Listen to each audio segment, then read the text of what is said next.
Well, while you're doing that, I'm going to jam the record button. And I didn't put my cat up, and I'm realizing I didn't put my cat up, but I got an email a couple days ago, just kind of out of nowhere, and the headline of the email was, "Please be our Gestalt GM," smiley face, and it was compliments about my cat, so I guess the cat's going to hang out. Also, stop moving the horses, only move your tokens. I don't know who that is, Stop but moving the horses. Stop moving the horses. I'm gonna break your. What is the thing you love the most? Because I will kill it. And now it's time for Kingmaker. That's it. You know what? I'm choosing the party formation. All of you get to go back to the world map. Haha. You have lost your privileges. I will look. I've put the wizards so far away from everyone else. Oh, off in a corner where you can be flanked by all the rogues. Oh, jeez. But which wizard? We have two. All of them. Every wizard. All of you are wizards, and I don't know who's got an ice cream truck. Who's calling the ice cream man? I keep hearing whoever's got music in the background. It sounds like an ice cream truck to me. Don't tempt my diabetic self, but I'm rambling. Oh, that's my alarm clock. It's telling me that's time for Pathfinder. It's time for Pathfinder. You guys actually, that email that I got came from people from GMT 0. Which I believe means it's the UK. Yeah, that's what I thought. So I might have to pull some early mornings. I don't know. We'll figure it out. But I'm rambling hard, and I'm tired. Ross Chef, Robin, Emmy, Sven, Chewy's not here right now. Chewy's got the worst schedules in the whole world. He'll be joining us shortly. He'll be joining us just in time to see that all of you have been attacked. Oops, you all died. But for now, so we can get a voice to a token, we will begin with the man, the myth, the druid. Who are you? What are you? In character reflection for that dank hero point. No. We all sound about as awake as I feel. It's bringing over a sickness right now. Coronavirus! Oh, let's not get that topical. Or tropical. It's not like that tropical.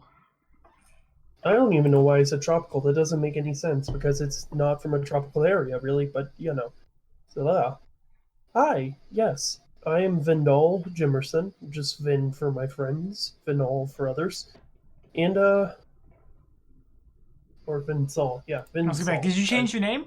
I didn't know that. I realized I fucked it up again. Classic Ross.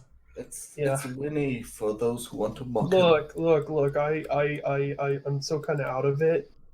Still kind of getting over the cold shivers and whatnot. That's fair. I'll target you the least. Thank you. I can't promise anything about smiles. That's acceptable. I understand that. What's better than being sick and having your animal companion die? Ugh. But yes, a family member as enemy again. Oops. Don't do it again. It's but yes, I am the druid. I'm a druid native to the Stolen Lands. Most of my family, the Jimerson clan, is kind of well known around here. I am the baby of the group. And, yeah, I for the most part tend to just kind of be a quiet and peaceful guy.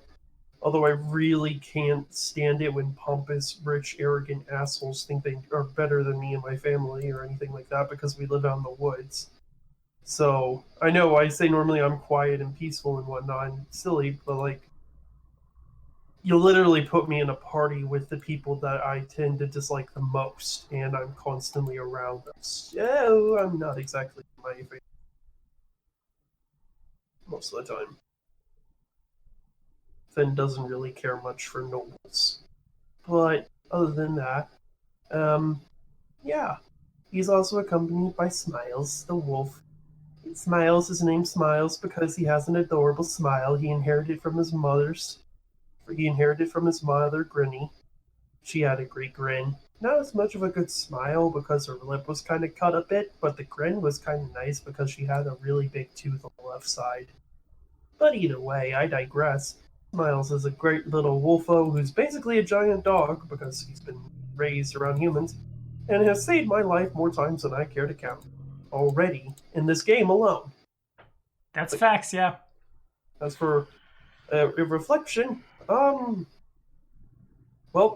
just kind of shaking my head, realizing that I kind of spilled a secret to my sister-in-law that I didn't want to spill yet. as well as being roped into what is essentially a circus performance. I'm not going to do anything in the performance. Apparently, apparently Smiles is going to be in it. I'm really not interested in being in it directly myself. But hey, it'll give my niece and nephew a little bit of things to do and a little bit of fun to look forward to. So hey, all's well that ends well. Also, it wouldn't make sense, since you're just a guide, not part of the troupe. But what if he wants to have fun too? What if he wants to also be like, but I also am a performer. Look at me perform nature. It's already been described that Smiles is a part of the group, but Smiles is my animal companion. Oh, And that's people fair. know that Smiles is with me. We're so good at our cover story. Yeah. Yes. I mean, that's the major glaring issue has been you guys describing Smiles as part of your group, and yet everybody that knows me would just kind of like, no, that's Sven's dog. That's Sven's one. Well, it's like when your friend has a dog and that dog's real, like, adorable, and everyone's like, oh, that's my dog! Oh, look at my dog! And it's not like you're the one who feeds them and takes them out to use the bathroom and all that stuff. They just get to have I kind of like... low-key do that with a friend of mine's dog because it's kind of hard to have a dog in my apartment building, and I just don't have the money to pay for it now. Your Boom. dogs use the bathroom?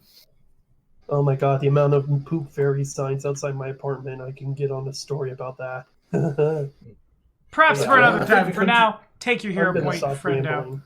And Yeah. You can just say that our original dog got torn apart by undeads on the way here, so Smiles is the replacement for the show.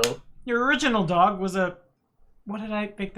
Your original dog was 17 thylacines. Then they turned into zombies. Oopsie poopsie. Whatever. Dazarn, the hero point is yours. Devin's up. I am playing Devin, the most good-looking, the most charming, and the most humble amongst the entire group here. Devin, real quick, you got a squeaky, like a metronome squeak. God, I hate. Am I good now? Probably. Yes. Okay, so I said I'm playing Devin, who is the most charming and good-looking and dashing and humble. Well, there it is again. Yeah. There just keeps being like a metronome bat fly in and it just, nope. Nope. Yeah, it sounds like you're trying to play music.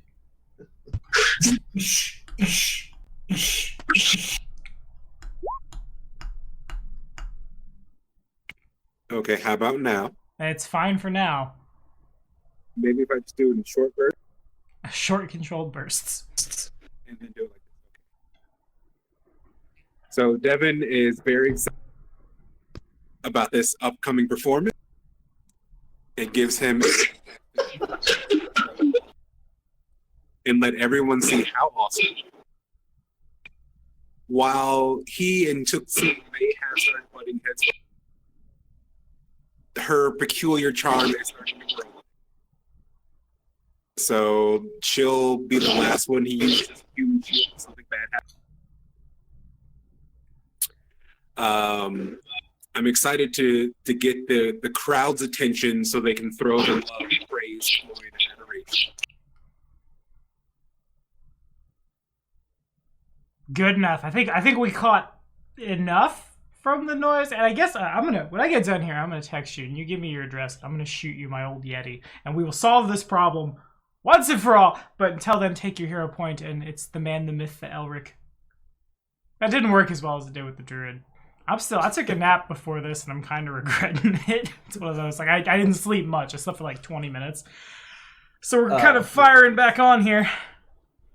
You should have napped as long as I did. I napped for like 7 hours. And I think they call that a sleep, my friend. But it's Long still in the term middle of the night, so it has to be a nap. But yeah. Well, yes, I'm playing Elric von Almar.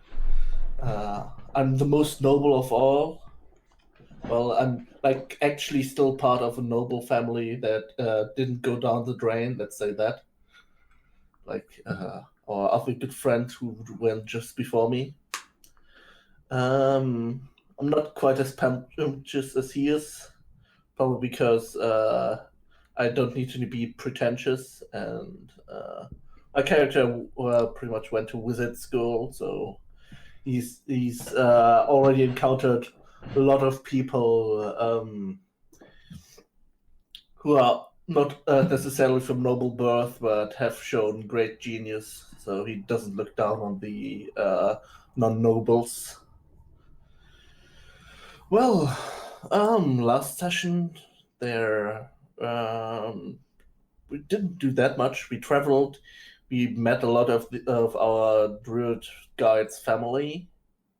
They seemed to be nice people, interesting enough. We had a little bit of a struggle against some undead. All in all, wasn't that bad. It went pretty well. Like, most of us didn't get a scratch. Aside from our guide, so he's doing his job well. He's the only one who got his ass handed to him, so that's great. What else? Well, my classes, I'm level 1 wizard and level 1 Dreamer Keeper, which is a spellcasting prestige class. Prestige class at level 2. Yes. That's strange. Yeah, you just need enough feats and traits to cheat your way into it early. Fair enough. Works for me. And take that hero point, and we'll send it now to the person who... what I'll say to her this week is something I was talking about with Lucia earlier. You owe me for learning these verbal duel rules, because they are odd. I won't say they're bad. I will say that niche rules are niche, and when your partner is a debate coach and you're learning how to debate in RPGs, it comes together in a strange way. But I've rambled enough. Go, Kobold. Yes. This Devin character can be quite annoying, though he does have an odd bit of charm to him. Still, I do think jousting with Nobeard would be a little humiliating. I did enjoy a little prank on our druid. At least he's not moping anymore. So, I'd say it was a success. Oh, and I am playing Tooksi the Copper Scale. She is a Kobold Azamar, and she is playing a Bard with the Wit archetype. Wit beyond measure is Kobold's greatest treasure. There we go. There's your Harry Potter quote for the all-wizard party. I suppose I should probably have those more, given the sheer amount of full casters. Speaking of full casters, I've been given to understand I spelled Trazen very wrong for very long. Not very wrong. I mean, it's A bit wrong. Not very wrong. Yeah, I think you were missing one letter. Yeah, I've fixed it now. I went like 15 sessions worth of Wrath of the Righteous. The Uruk-hai Paladin's name, the apostrophe was in the wrong place. And fantasy names are hard, but Sven's back with us. Yeah, I guess Sven doesn't necessarily have to give it. Well, Sven can give us an in-character from the first session. Second session. Last session he was at.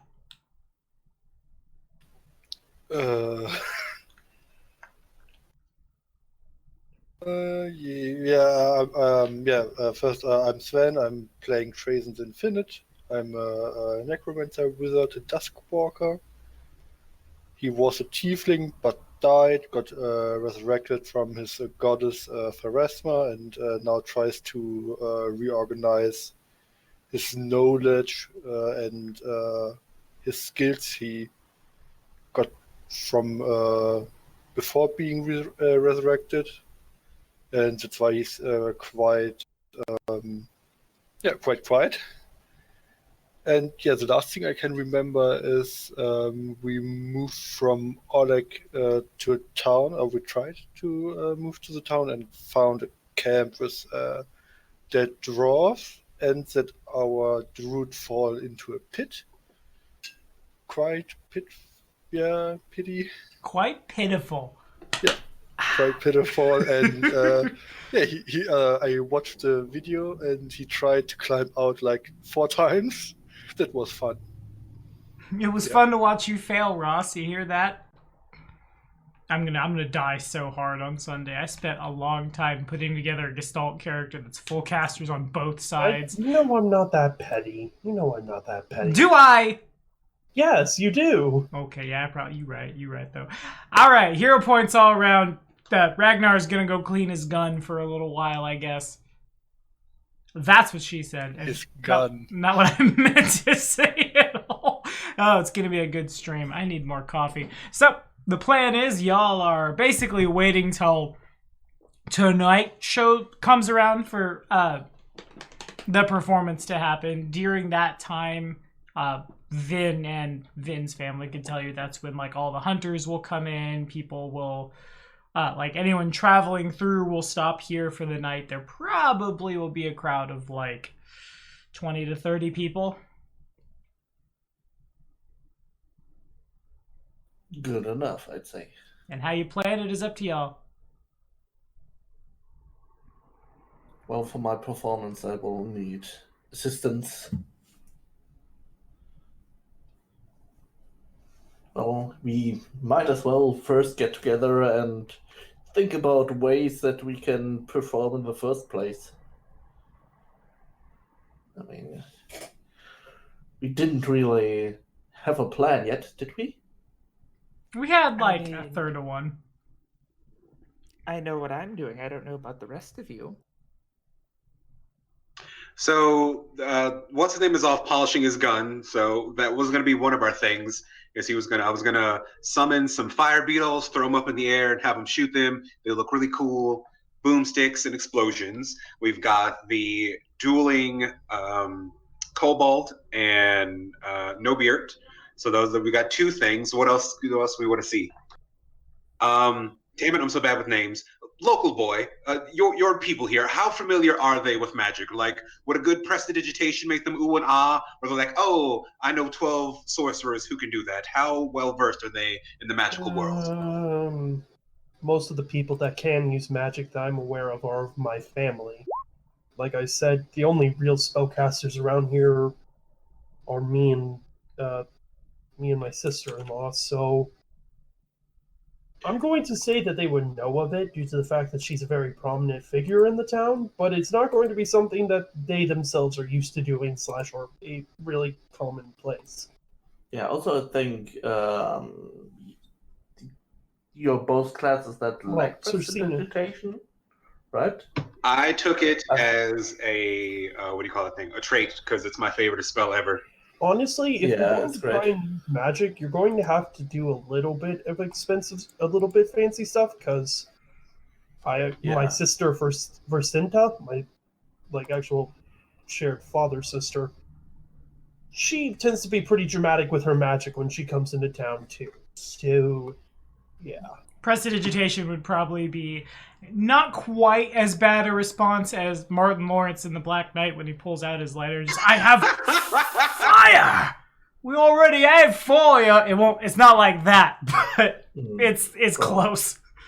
You can do a lot of parlor tricks.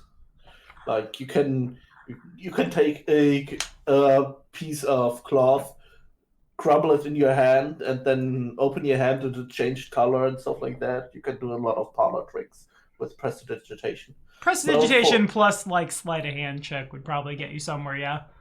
Yeah. I mean, prestidigitation can just change the color of things. And so if you crumble it in your hand and they don't see it, then you change the color and you open your hand again. It's just, ha-ha! For all they know, you pulled it out of somewhere behind your back or something. I was about to say that definitely something Versinta does all the time. Yeah. She's supposed to be the trickster. Yeah. Well, I have two ideas for the show, which are a bit more high level, let's say. One is I can get Chewie to shoot me with his gun and then use Windy Escape that will turn me into vapor and let me evade the attack. Basically, it only gives me DR 10 against the attack, but it says that it turns me into vapor, and DR 10 should be enough to absorb even a max damage roll from Chewie. That's pretty exciting. I like that. Yeah. So we can do that after because we want to set it up how damaging these things are. So we do the skeet shoot fire beetles, and then you will shoot right through you into a thing of mist, and that'd be really exciting. Yeah, and another thing is that I came up with it. One of the new spells I have is called Benign Transposition, and it allows me to change positions with a willing target. So it has a range of 100 feet plus 10 feet per level, so currently 120 feet range. So we have this privacy cabinet that I've been dragging along with me so I can bath and go to the toilet in peace, because that's how my character is. So we can take that. My character goes in there, we leave the door open, then two characters grab it and start turning it around 360 degrees, and during while it's turning, I will switch positions with another someone from our group, and well, once it's back to the front and people can look inside, there's a different person inside. We can do that. Local boy, would you mind being a volunteer? We'll have you out in the crowd and be like, does any local people want to be part of the show? And we can use this and make you disappear. I can make you sparkle too if you wish. Just a random Can glitter you dust please too. stop referring to me as local boy? Well, if you have a more memorable name and stop being a local boy, then perhaps I would remember it. How about you find your own damn help then? I'm just gonna sit back and watch this. Damn it, Jimmy! Can I call you Jimmy? Does that make you feel better? No. See, this is why I don't like the pores. You ask for something like, please don't call me local boy. So I say, fine, I'll name you Jimmy. And now you're not happy. The pores are never happy. That's not my name. I have my own name. My mother gave me, and I've told you it many a times. Whatever, local boy. Look, people. If you knew Say- Jeff there. in real life. Call me local boy one more time. Which, it's the funny part of like the out of character me just being horrible with names in real life, me actually not remembering your name, and then on top of that, it just works with the character. Yes, fair. No, I've done things like that before. I'll just kind of look you up and down and just be like, since you clearly don't remember, it's Vinsol. Vinsol? Ah, dang it. I was What? going to ghost sound it over to him. Thought it'd be amusing. Ugh. Vincent! My friends can call me Vin. Well, otherwise, think that we may be able to do is we could do tricks with sending, with message.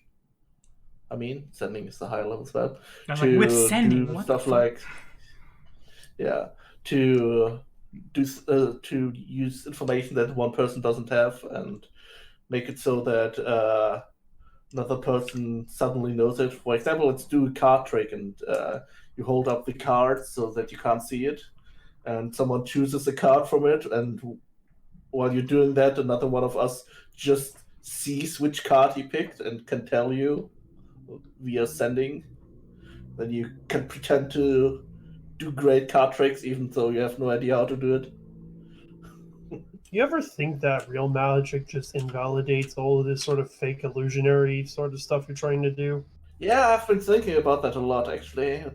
But I think normally most spellcasters wouldn't lower themselves to do mundane work like that. Nothing I just common narrow people, my eyes but at that's kind of how I think it works. Like most spellcasters have to put in a lot of time and money to learn spellcasting, and I just think that something like we are pretending to be normally wouldn't have real spellcasters. Friend, Like maybe am I a noble? some. No, but Can I you're... cast spells? Yeah, but you do the naturey kind, you know, the ones that comes for gods. divine magic, I've problems taking that real because it's like not really your power. You're like borrowing it from someone else.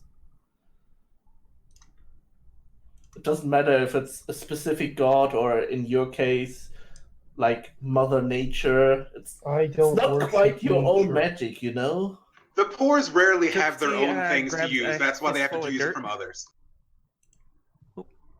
You do realize that sorcerers are a thing, yes? Those born with innate magical abilities, as well as others that manage to learn off of much harder difficulties than you. You Yeah, lucky but, bastards I just had the mean- money to go and spend your time in fancy colleges instead of learning it the hard way on the streets. I can Tooksi is assure going- you. I've You met say many- being born with magic is learning magic the hard way? I mean, No, aside from maybe you haven't if had to you learn have magic an the hard way. accident. AKA a street mage or something like that. A wizard who's born from a lower class. How would you even become a street mage? Do you have any idea how much material you need to even learn magic in the first place if you want to become a wizard? I think it would be quite impossible to learn like that without a dedicated teacher or a school to do it. Where there's a will, there's a way. And for the record, I don't worship nature. I don't really worship any gods. Yeah, My that's what power I'm is saying. manipulating the natural energy of Earth. In many ways, if you wanted to make a point, you don't have any damn power of your own either. You're just taking advantage of the power that exists naturally around us as well. I don't see you as a sorcerer, no. Then that means your abilities aren't innate either, friend. It means he's smarter than you and has a nice book. But anyway, Penny, and he points to Tooksi. I'm going to start calling you Penny now. Oh no. Oh, I hate Penny it for your so much. thoughts. Penny, you're tiny, and people don't think you're that strong. What if I Oh. put Ant Hall on you and we make you really strong and you arm wrestle the biggest guy in town? I don't think that's how Anton Um, works. That's not a good idea. Tommy, can we make it work that way? So if it like triples her carrying capacity, can we use it to make her stronger? I don't think it works that way. It can definitely cause her to, like, Deadlift. lift. Yeah. Yeah, I was just about to say you can do it for her to lift things that are way Yes. above her. If you'd like to Yeah, watch normal Tooksi for lift you. a horse over her head. Okay, then that works too. Assuming the thing. horse wants to cooperate. I know who the strongest person in town is, and he can already deadlift a horse. Alright, never Let mind. me Let's look get at her his to- character sheet before we go saying things that Ro might or might not be able to do. I might be able to push a horse, So a real sick horse. much- Okay, I guess you made him use more dex than thing. No, just 20 strength doesn't get you that far. Oh. I don't know how much a horse weighs, but lift overhead is 400 pounds. I want to say a horse weighs more than 400 pounds. Fair. How many One times- question: True SRD! Is it possible to in D&D to one Pathfinder. hand wield a two-hand weapon? If we're There using is 3.5 with something. monkey grip, yes. Yeah.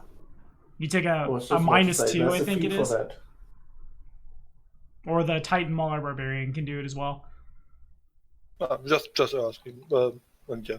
Yeah. Go Also, there are ways when you can do it temporarily. Like if you're wielding a two-handed staff and you need your free hand for spellcasting, you can take one hand off the two-handed weapon to do your spellcasting.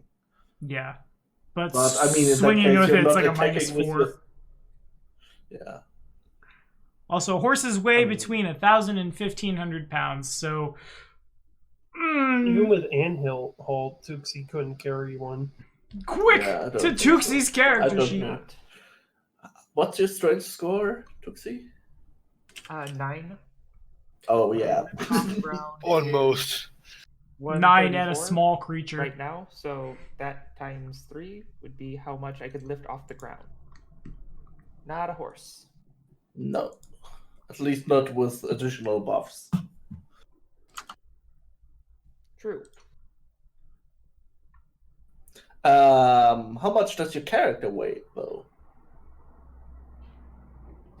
That is a number that Emmy hasn't figured out yet. I honestly have not decided yet. Okay, because I have a spell that is the improved mage hand, which can lift up to 40 pounds, I think. Certainly she weighs. She's 2'8". Yeah, I want to say she. Well, to the SRD! Well, I also have reduced person, so we can shrink her. We can do like a shrinking. We can do an Ant-Man act, where we shrink her down, and then like she acts like she flies, and we move her around that way. Unfortunately, since Emmy's an Azamar, she's a native outsider, so you reduced person wouldn't work on her. No. We would need reduced monster for the native outsider, unfortunately.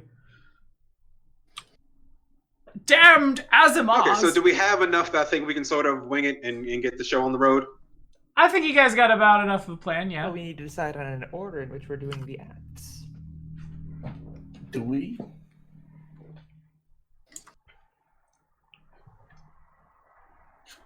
I mean,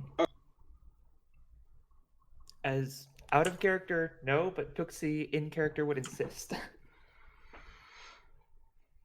Fine. So I think so far I think the jousting thing should be the main event because you have two weird-looking creatures fighting each other, so that'd be fun. I feel like we should start the show off with a bang. So do the gun thing. So that's our first one. Let's do the disappearing thing in the middle and call it a night. Okay, that works for me if it works for y'all. And what about flying around and lifting stuff? Well, it depends on how much you weight. Nothing against you. Well, I guess we can try it out now. No, because I've only got 2 spells. Well, I can. The duration of Greater Mage Hand is concentration. So if I do it now and keep concentrating on it, I can do it for the rest of the day. Well, how much can you lift?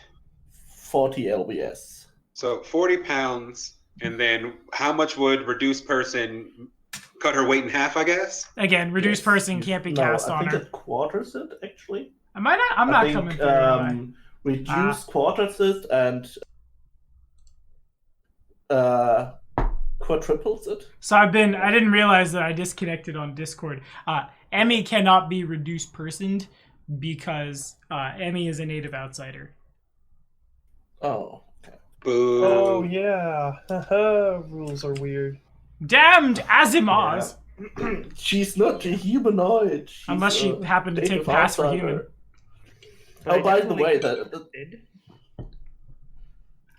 What did you say, Emmy? A kobold, at most, a kobold weighs 28 pounds. Yeah, I'm sure Okay, you can be mage-handed. Grab you by the a tail. greater mage-handed. Yeet you Normal to the mage hand stratosphere. can only 5 pounds. Okay, so let's... Well, that reminds me that I can do it up to a range of 100 feet plus 10 per level, so she can go really high. Okay, so we can do it. We'll tell the story of her fighting off a demon, and then she ascends into heaven, and we'll do some prestidigitation, some funny lights, some smoke, some flashes, and I feel like that's a big go-home angle. Got it? Alrighty. Anybody else got anything they want to do? No, I think that's what we want to do, at least for this day. Establish ourselves as a troop or something. Okay. So basically, as soon as y'all get done with the grand sidebar setup, shall we call it? Or no, it's not a sidebar if you have to get a set list together. As you guys are getting your set list together, the front door of the inn itself that Cersina runs, it opens and then slams shut, and Monroe is storming out. Dagger is right behind him, looking just as angry. Both of them are going for like the opening in the palisade that would send him out into the gnarl marches. I'll kind of walk over and say, "Hey, what's What? up? Can't be here right now." What? Why? Oh, He puts thumb, first finger on the bridge of his nose and pinches. Home life hasn't been good lately. Would rather be out in the woods. Remind me, did he get the letter from Elric already? Well, I could have written it and handed it to him by now. Okay, got it. Probably. Because we were at the time where we were just killing time till the show. So While you're planning, you're writing. So then he comes over, grabs the letters. Run this now. Be back as soon as I can. hey, Monroe. He turns. Both his eyebrows go up, but he says nothing. Be safe, brother." He scoffs the of fuck, and then off he goes. And he is now, I will put It's him dramatic. on the GM layer. That's Monroe for you. I just kind of look back to the rest of the group, but either way. Hasn't been the Good. same since he had kids. All of a sudden he's now worried and shit, acting like he's gonna lose the ability for him to hunt. I'm afraid he's acting too much like our father to the point at which it's gonna tear his family apart too.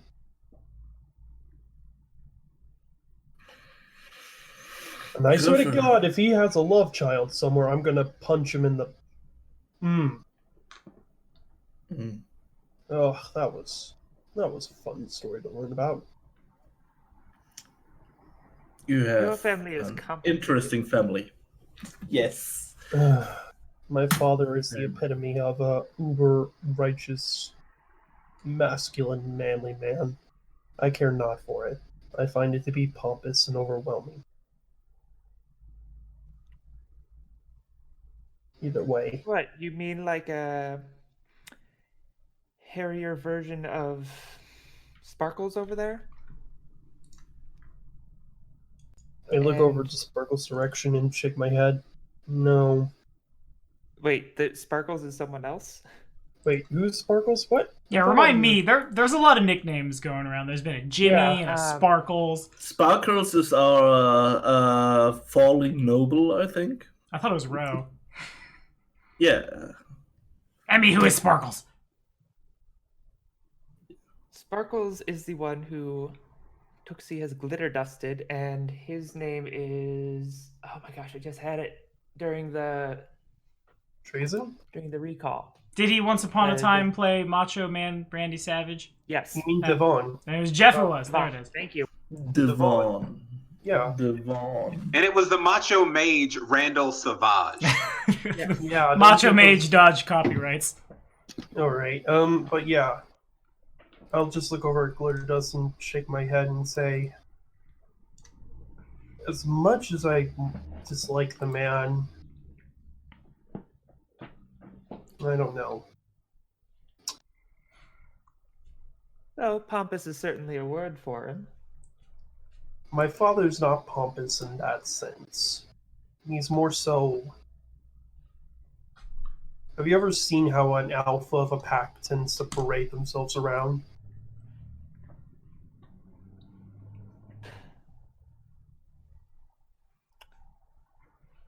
You know, I can't say that I have. I've heard a little bit here and there from hunters talking, but I was not actually raised with many other kobolds, just sort of my parents. Very well. Let me give you a quick short summary. Essentially, he expects everything in these lands to belong to him, and if someone else has something he wants, it would not be surprising for him to occasionally take it. But... It could cause trouble in the future. Oh, I'm well aware of this nature. My father and I have had a falling out many a times on matters of law and other issues. You need to understand, he fled from... There's another reason why my Technically. family hates nobles. My family was caught up in the original waves of the revolution in Geralt. My father nearly died there. They nearly executed him on the guillotines. So he doesn't exactly have a lot of love for people, nor nobles, nor republics, nor any form of government at all. He's a very bitter man. Yikes. Your family sounds troublesome. I spent more time with my sisters and my mother than I did my father. So thankfully I came out a little bit softer on the edges. Monroe is, it's miraculous he's come out as decent of a person as he has, knowing my father.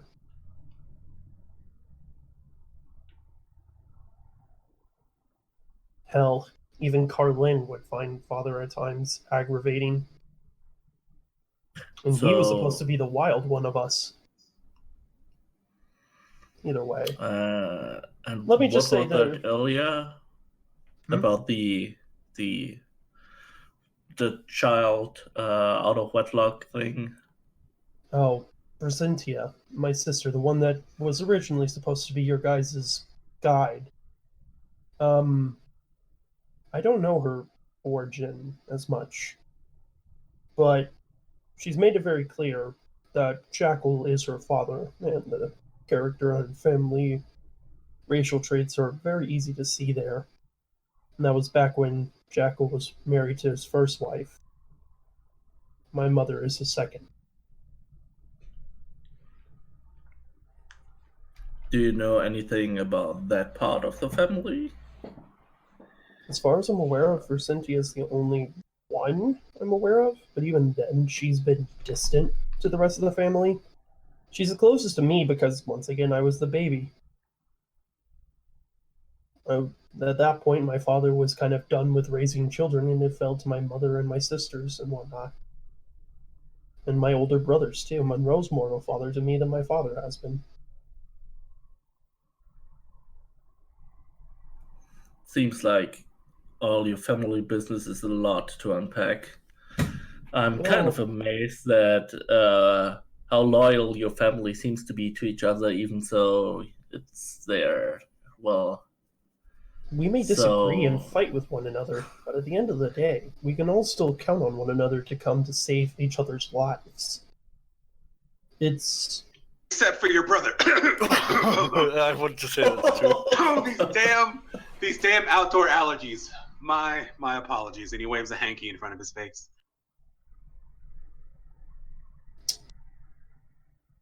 Ouch.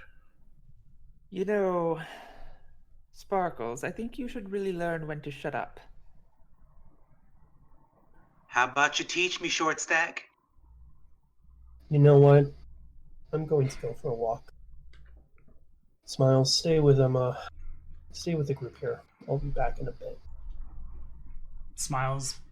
I won't say nods, but like Smiles starts to like more so like 1, 2, 3, because 4 after you, and then you say that, and his tail goes down, and he goes back and stands next to whoever the closest party member is. Probably Tooksi. And then Vin is just gonna walk away quietly. Alrighty.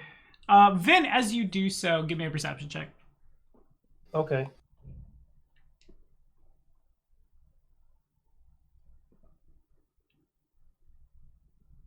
Do I have...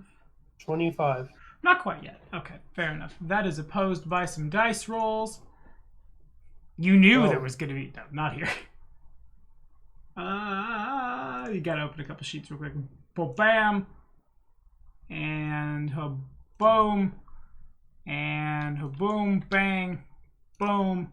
Opposed by a couple of fun noises before the stealth checks. Now we'll do the stealth checks for realsies. And boom. Okay, so despite their best efforts, Vin, as you leave the walls of Timberfall, you probably notice their tracks and where like the bushes have been disturbed. Both Roe and Dagger have, like, kind of attempted to fade into the tree line. They're stopped and they're watching a group approach Timberfall. In total, there's about, if you count the wolf that is loping along behind them, there appears to be 10 of them. They pretty much unanimously have their forms covered in either armor or like robes and really big heavy hoods covering their head, or some combination of the two. The obvious leader of them, from like the way they all seem to defer to him, as like they're a little like far off. You see them, we'll say like the city kind of sits on a bit of a hill and you can look down, has dark hair and is carrying in one hand he's got a mace and in the other hand he twirls a flute. It like catches the light of the sun as it's going down. They don't seem to have overt hostile intentions. They're marching in formation, but like they don't seem to be moving to assault Timberfall. Nevertheless, Roe and Dagger have both just hung and are waiting to see what happens. If you stay where you are, they're gonna come into contact with you before they get to Timberfall.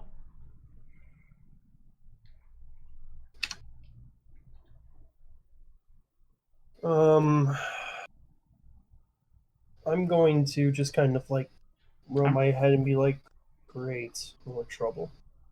I'm tempted to give Sven a second hero point for the wonderful Dark Knight joke, but not quite. You gotta do better than that, Sven. So, Vin stays where Vin is? Yeah. Okay.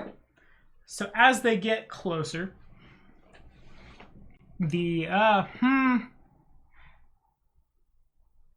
I guess, give me a couple knowledge nature checks. Give me 3 knowledge nature checks. 1, 2. Nice. The last one. Killing it. So the first one, basically right behind what appears to be human male, the form is covered in a hood, like I said, again, and they are about dwarf-sized, but the legs are a little too long. And they turn, and you can see like just slate gray skin, and it dawns on you, that's a hobgoblin. The hobgoblin has a like silver platinum blonde wolf trailing behind it, sniffing the air happily. Right behind him, and both of these have like some combination of double weapon at their belt and then like a bow in their hand. Much, much bigger muscles on his muscles, arms almost bigger than his legs, a full orc.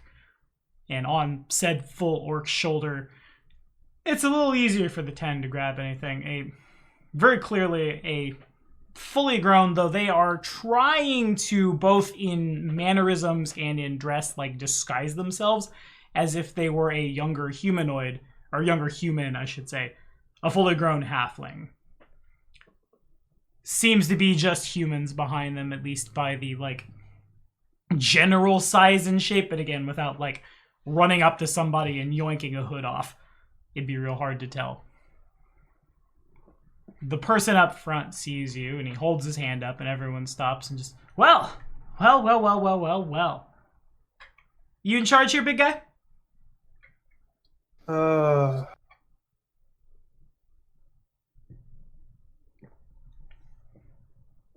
I'm just thinking of how to respond to this. I'm trying not to watch the chat because Sven's not unfunny. And we'll watch them disappear for our next trick. Thanks for your help. They go away. The crowd loves your performance. I'm just gonna kind of shake my head and say, no, but I do know the people that are in charge. May I ask what you're doing out here, friends? Please forgive me. I haven't introduced myself, have I? My name is Tremin Kalos, and this, he spreads his arms real wide, is the Band of the Scarlet Hand. We're, hunting Looking for a place to stop for the night. Sleep it off. What are you hunting? Whatever pays. The next big hit. Our next new Got single. banned. We're hunting for a new producer. Might you know someone who could help our boy band go platinum? And they'll just break out into song.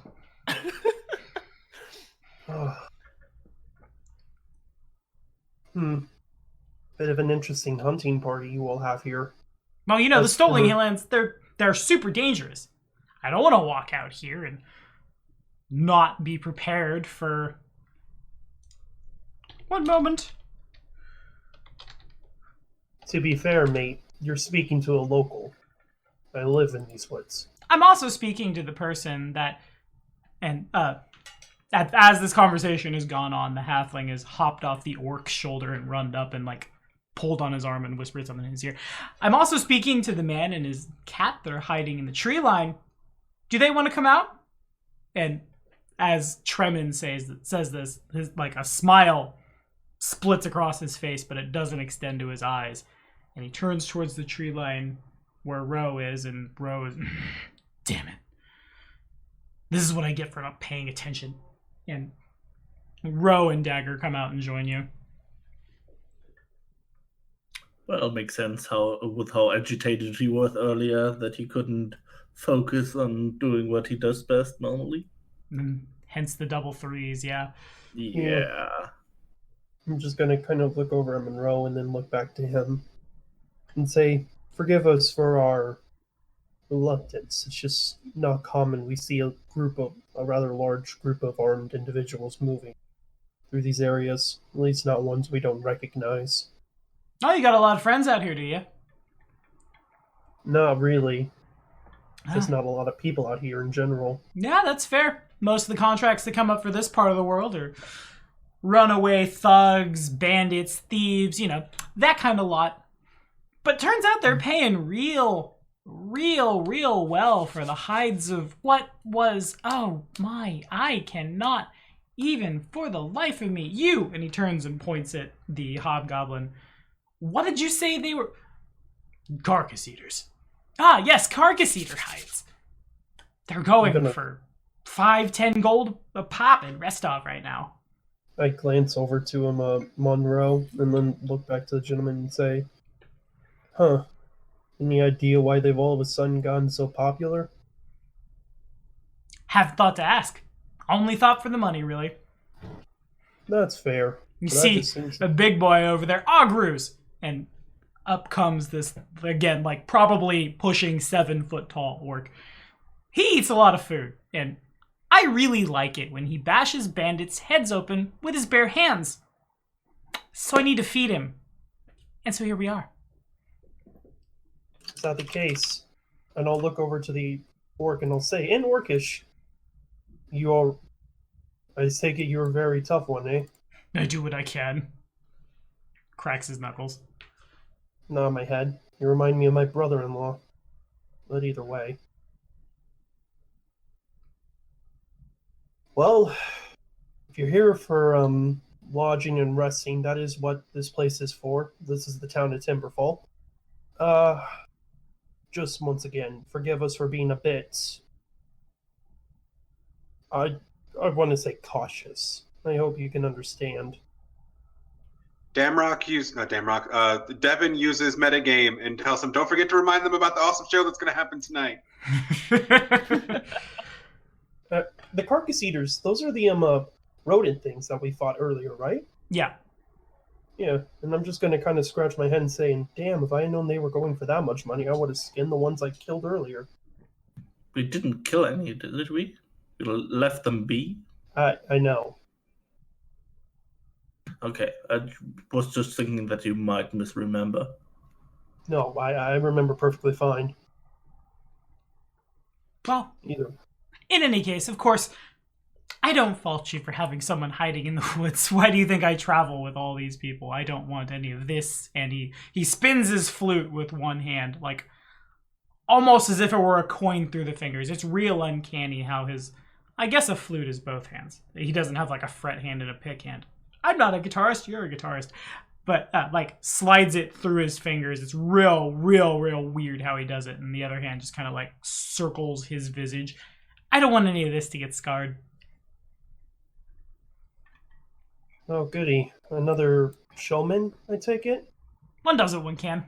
What can I say when I'm not out bringing people to justice? Sometimes we have to tell a tale, sing a song, you know. Toss a coin. Toss a coin. He immediately withdraws a platinum from his pocket and yeets it as hard as he can at Monroe. Monroe catches it and looks at it and sniffs it. Fuck. And that's all the Witcher jokes I have, really. Well, if this isn't some sort of, I guess, God's having fun with us, you're not the only band of storytellers to come into town today. Oh? Yeah, a traveling Parisian group is also here. Oh, do tell. They're getting ready to set up some sort of show or something. I shrug. And B is for bluff check. I mean, is it bluff or diplomacy? Because I'm telling you the are truth. telling a lie. They are not performers. I mean, technically we are. 17. We're putting on a performance. Quiet, you. We're not Parisian, though. One of us is. Elric puts his hand to his chest, clearly offended. Boo. Damn it! Barely. You know, I think there's You get something. a bonus for telling half truth. Do you want to pop your hero point, Vin? Nah. I think there's something you're not telling me. The fact that they hired me to guide them around? No. That makes One of sense them's to a me. pompous asshole? No, I assume plenty of them are. Look at me. I mean, I wasn't going to state that about you. I just met you, and that seemed rather rude. Monroe, you might, but not me. Well, you can always say that you can't tell him everything because, well, we are Besides, the one hiring you. Of course you're not telling everything. Obviously. Either way, though.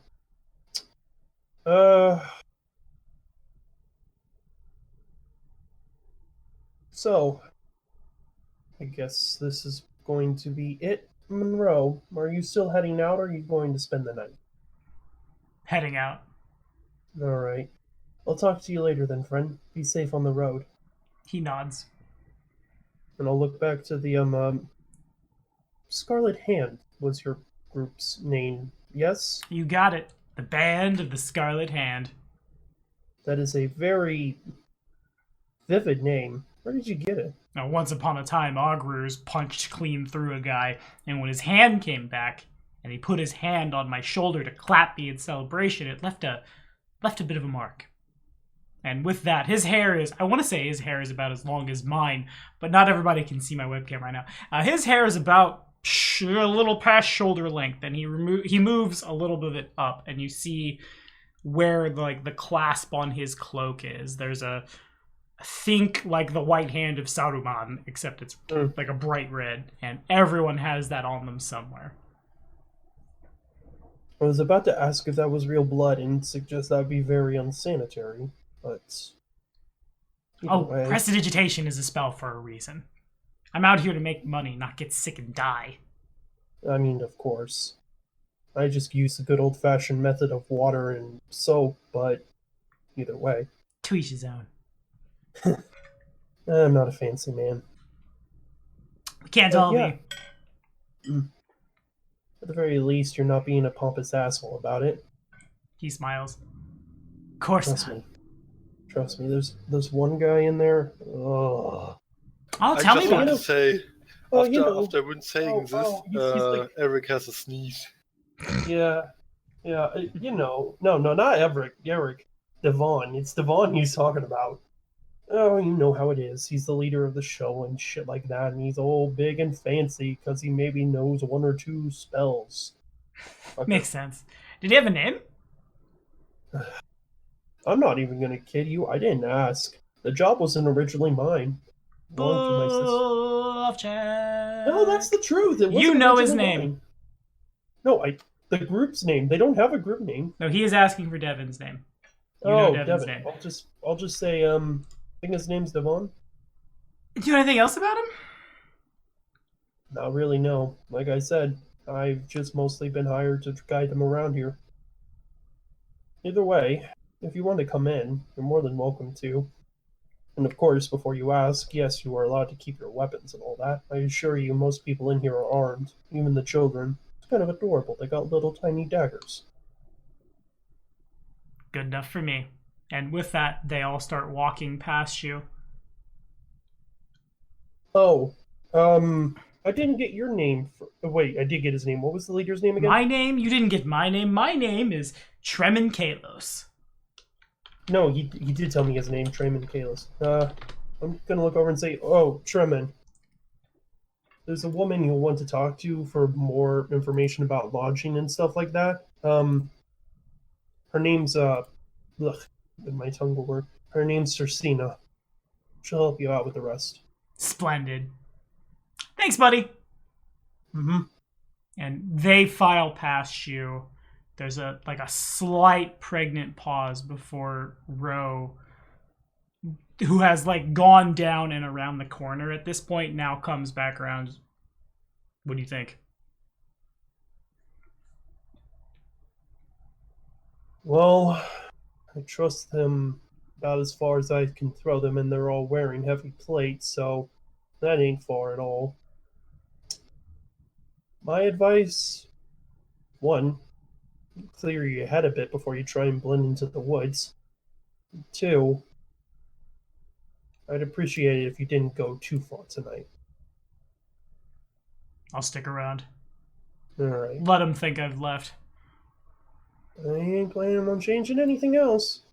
I'm just gonna let the rest of my group deal with them. Of course. Let the noble have some fun.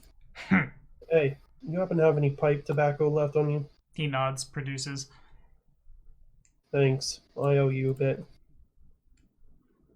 Forget it. Forget what? You owe me nothing. And also with that, he has a actual character sheet now. So in addition to the javelins he's carrying, he does have a pretty nice bastard sword. You're not sure where he got it, but the runes on it in... Oh, I haven't picked a language. How many languages could there possibly be if I roll a d12? That'd be Abyssal, Aklo, Orin, I believe. Orin? I'm running the languages in ABC order, and that's how you know I'm good at my job. Support us on Patreon so I can have all the languages of 3.5. I would have thought maybe it would have been some Sylvan or Druidic. I would have thought that the dice set of 3. Ross, UGM on Sundays. In Orin, Jesus. something running along the blade. He cuts a little bit of his hair and hands it to you. You need me. Your dog should be able to find me by that. Nod my head and put it away, and you know he's a wolf. You know what I mean. Indeed.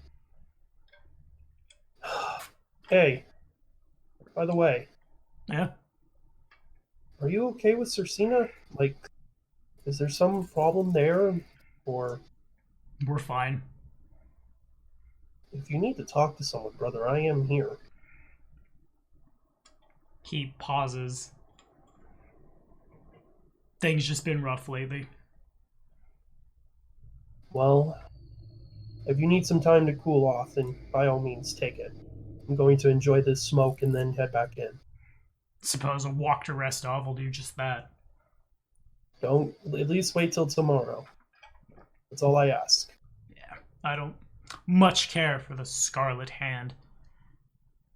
Haven't heard anything about him, but that many people traveling at once who are out here only to make money. Just a matter of time before they decide that Timberfall's money, or your money, or someone you're walking through the woods is money. I'm just going to look behind me. They're not around. I'm going to roll a perception and make sure none of them... Nobody's around listening into us, are they? No.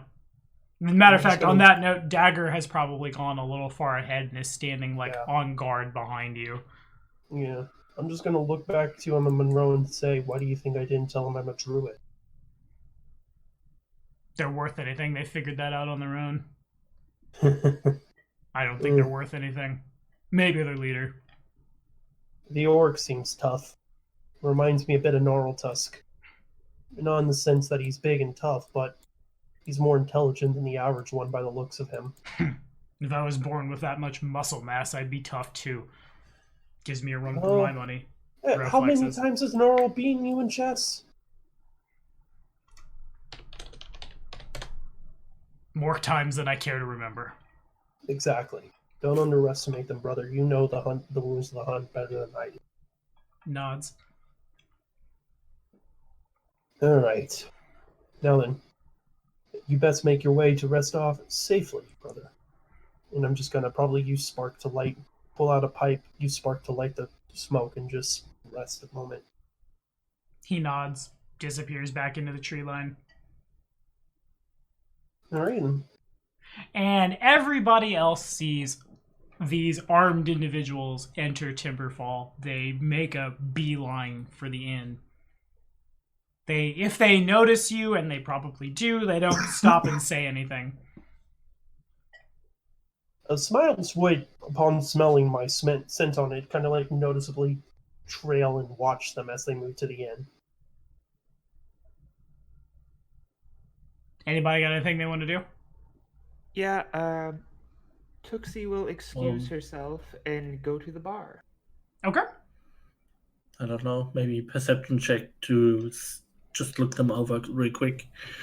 If someone notices anything important about them, I don't know. Do they hide their weapon and armor, or do they carry it real open? Yeah, it's very obvious. Most of them are wearing, like, studded leathers and carrying bows. There's a couple of them in, like, dented, kind of rusty breastplates with, like, axe and shield. All right.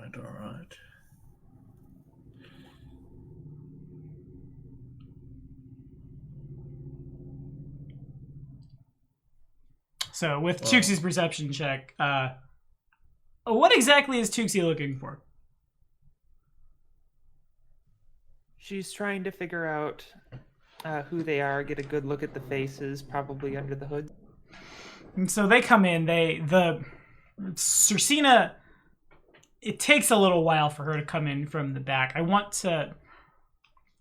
can't think of the first town you go to in The Witcher 3, but that inn is this inn. And gods above, I can't think of it to save my life. Paintings all over the walls. There's like the bar is just kind of like I don't want to say desk, but thing that is not really attached to anything at one end of the room, and then there's another room behind it, and the hearth is like right behind that, which is also functioning as like where the cooking happens. And they come in, they make quite a bit of noise in doing so. Cersei comes in and sense motive from Tooksi. All right. Whatcha? Never mind. That was terrible. It was not good. The human leading them with the dark hair and the pretty face and the flute, I gotta play count the tokens. 1, 2, 3.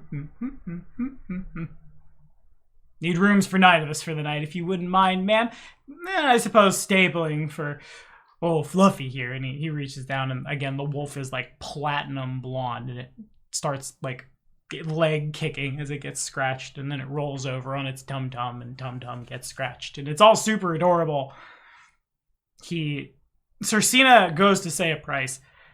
Before the words are out of her mouth, he sets 10 platinum on the table. Her eyes go super wide as very obviously the man has like gratuitously overpaid. Pushes forward, and she takes the money, goes, no, please, don't worry, don't say nothing. I hear there's a show tonight. We'd really like it if some of that money could go to support the local arts, you understand?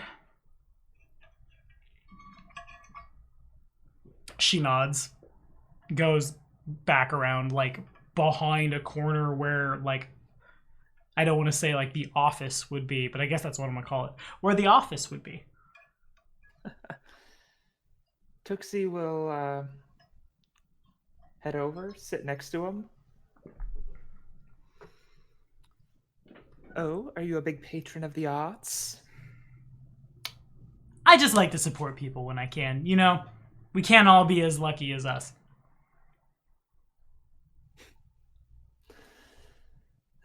I do suppose that's true.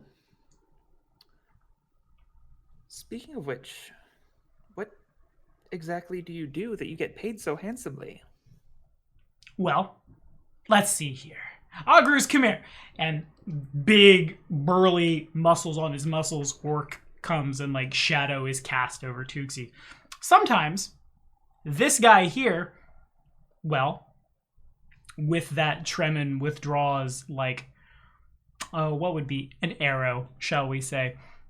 Pulls an arrow from his pack and then breaks it over his knee. Sometimes he does that to people. And sometimes we go hunting for wild beasts. Sometimes the Band of the Scarlet Hand doesn't really have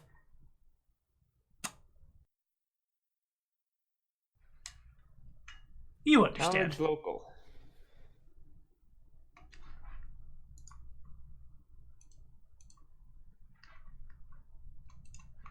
Yoki dokie.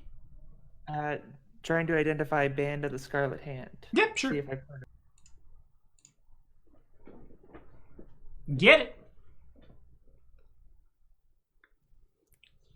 I've already rolled. Oh, I see it. I'm so sorry.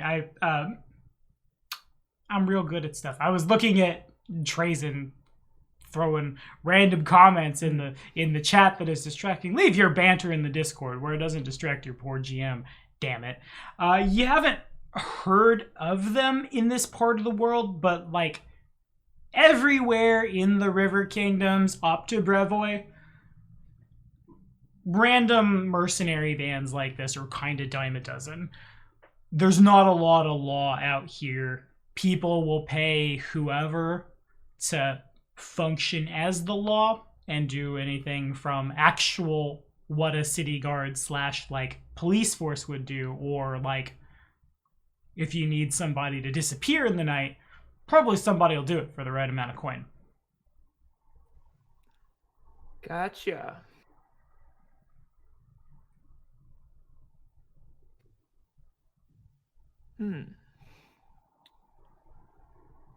That seems rather odd to me. You must hunt rather large creatures if you're paid so well. Most mercenary bands like yours are a dime a dozen around here. Let's just say the pay's been real good lately. I'm sorry, I don't think we've been introduced. My name is Tooksi. And you are? Tremin Kalos.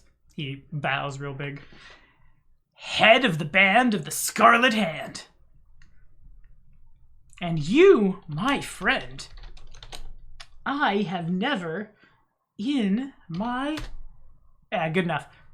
I've seen my fair share of planar scions in my day, but from a kobold, I would expect something more like something that thinks it's a dragon and actually has about, and holds his thumb and first finger up about like 2 inches apart, about that much claim to actually be saying that. But you, some kind of... Was Mom an angel? Not as far as I know. She did have gold scales, however. I see. Dad, then? Most likely not. He was just your ordinary red-scaled kobold. I see. Suppose that's how I got copper. That would make sense. Yeah. Did your tribe happen to live under a church? Stumble into some holy water? I have never seen an Azamar come from kobolds, but what can I say? The air around you just smells better.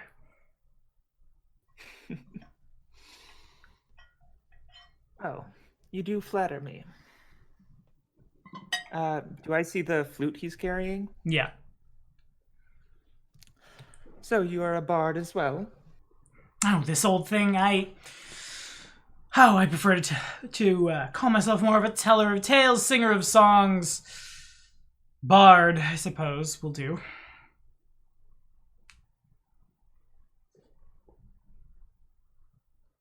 Yeah, I do suppose it's a bit less grandiose. It is. One syllable. Bah.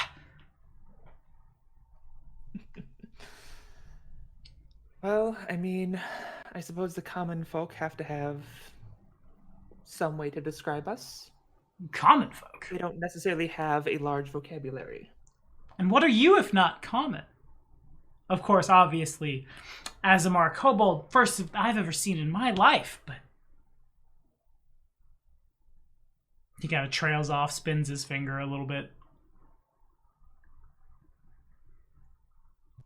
So, if you don't mind my asking, what brings you into town? I believe I asked you a question. You don't look like much more than a commoner to me. Oh, I know. You must be with the performers. And how did you guess? Some guy outside. I think he wandered outside the gates to relieve himself. Said something about how there was a performance tonight. I assume it's you. Well, not just me, but yes. Yeah. Who all else?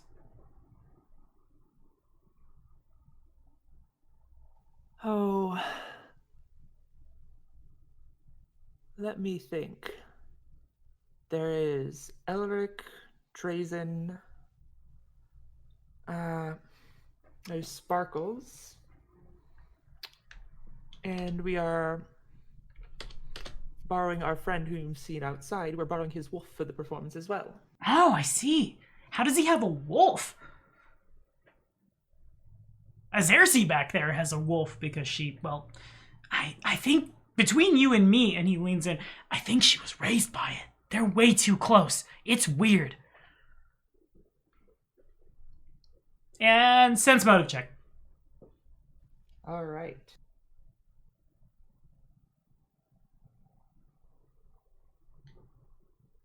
So when you said Trazen, Tremon's eyebrows, like for a split second, shot up with like, what? He caught himself, but clearly that name meant something to him.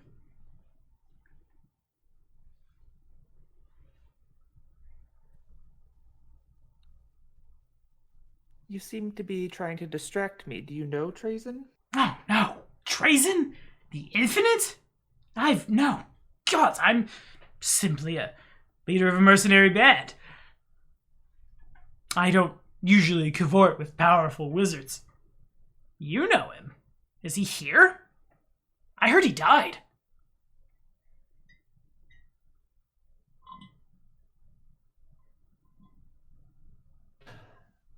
Well, I don't know about death. At least that's what the rumor is. But I am curious as to what your interest in him is. It's just, well, if you were wandering around and someone said that I was traveling with... actually, make a... If you have history, you could roll history. To the SRD! Nope, I've got nobility, though. Yeah, good enough. Or local would work, I guess. Yeah. They're the same. Okay. So I used this name because I needed a hobgoblin name really fast. But it is a name from Pathfinder's lore. Azaersi is... you've heard of her from like your times traveling around and things. She's the leader of a mercenary band in Nirmathos, which is really, really far away from here, called the Iron... Is actually where Tooksi was raised. I'm working on the backstory. Oh, for realsies? You're from Nirmathos? Okay, fair enough. So that's even better. Dope. Well done, Emmy. I'm proud of you. The leader of a mercenary company known as the Iron Fang Legion. They were hired by not the Nirmathi, but their opponents in Multhun, who would hire like units of monstrous humanoids as, I guess I won't say shock troops, more like, I guess like special forces, right? Like if you really need a town to get taken, throw a bunch of minotaurs at it. That would be shock troops, yeah. Gee, thanks. Thanks, Dad. I've talked to enough Marine people and shit like that to know this. That's it's fair. relatively decent. In any case, you can definitively look at the hobgoblin, and it's probably not as ARC. As ARC leads a lot more and goblinoid humanoids, unless y'all want to be like, nah, screw this AP, let's go play Iron Fang Invasion.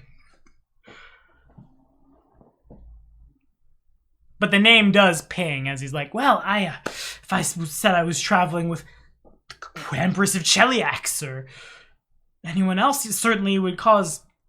How about the head of the Iron Fang Legion? What? What are you talking about? Your, goblin friend over there. Ercy?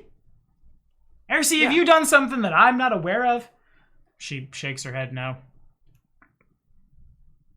Unless she's lying to me. I don't really like it when people lie to me.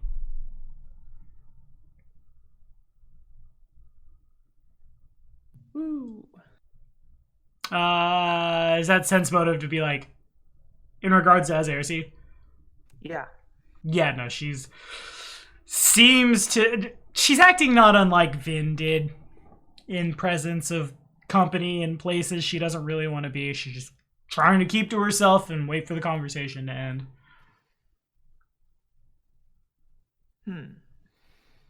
That, her name is rather familiar. I guess we both have friends with famous names, don't we? Can I meet this Trazen?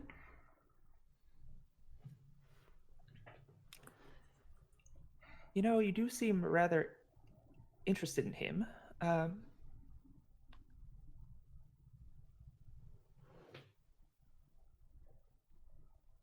Can I sense motive to see, like, what his interest is? Like, does he seem to have aggressive intentions, or is he just, like, fanboying?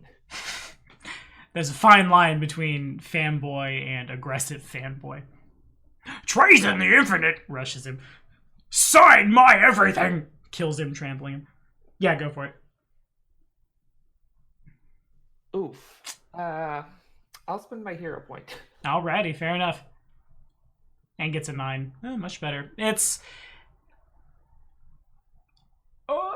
Tremin is excited at the notion.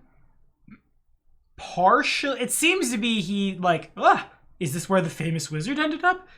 How strange. That kind of thing. It doesn't seem to have, like, aggressive intent. If there was a punctuation mark floating over his head to denote his emotions, he would have a solid question mark, exclamation point. Got it. Not angry emoji face for, where's Trazen? I'm gonna kill him. Gotcha. I do suppose you could talk to him after the show, but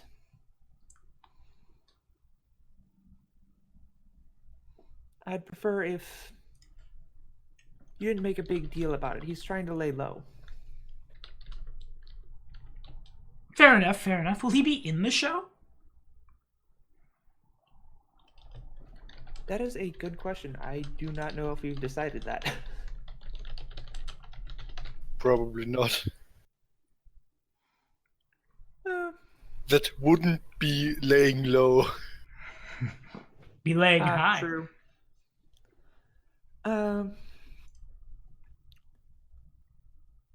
Probably not. As I've said, he's trying to maintain a low profile. And I'm going to see if I can diplomacy to sway him. Sure. Yeah. Any particular reason why he's keeping a low profile?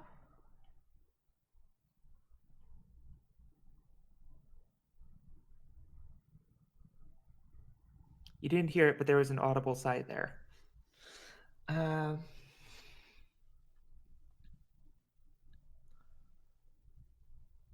Don't get me wrong, if one of the most powerful wizards in Avestan is trying to keep his head low, I'll respect it. But why, though?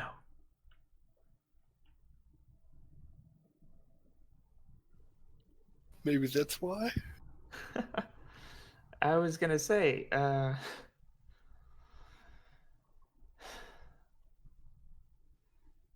You know, if there's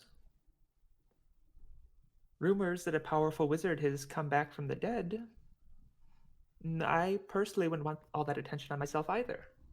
Oh! Has he come back from the dead then? You already mentioned that there were rumors. But you seem to,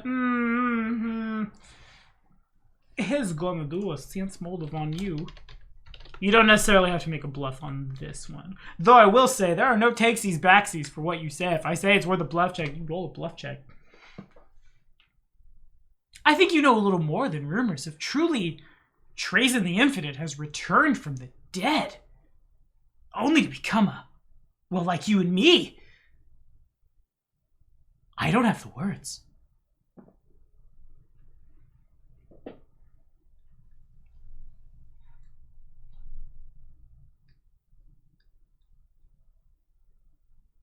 I'd like to at least point out that all of us in this group are so good at half-truths, it hurts. There is a half-truth has a penalty on it, but it's a small one. But that's good, because you've all had a get good at lying or do a bad foisted on you for trying to play Kingmaker. I digress. Seems you're at a loss for words yourself.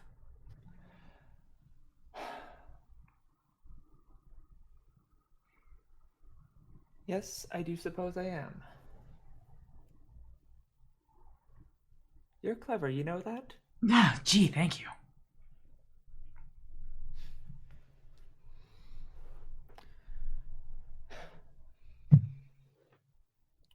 Anyways,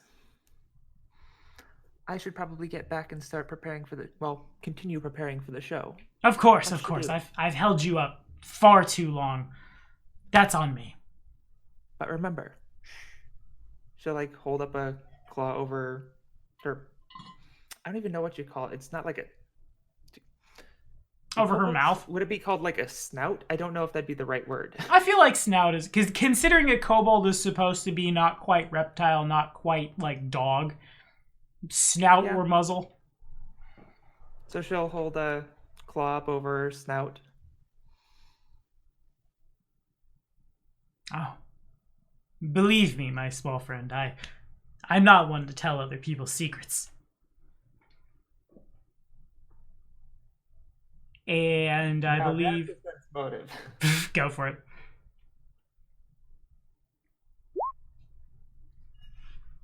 I need to get in the habit of getting the secret dice up. There should have been secret dice from the last check. That's on me. Whoop. No, he seems to be I'm not one to tell secrets. What does that mean? Now, at best, he's just kind of being a douchey guy who's yes, I slept with many a mistress, and ha ha ha, I don't kiss and tell, just like that. He's that dude. His Tau Sigma Kappa shirt comes on, and he goes from noble bard to frat boy in 2 seconds. Gotcha. So it's less that he's lying and more that he's just bad at it. Yeah, kind of. That could be a problem. Okay. All right. Tooksi will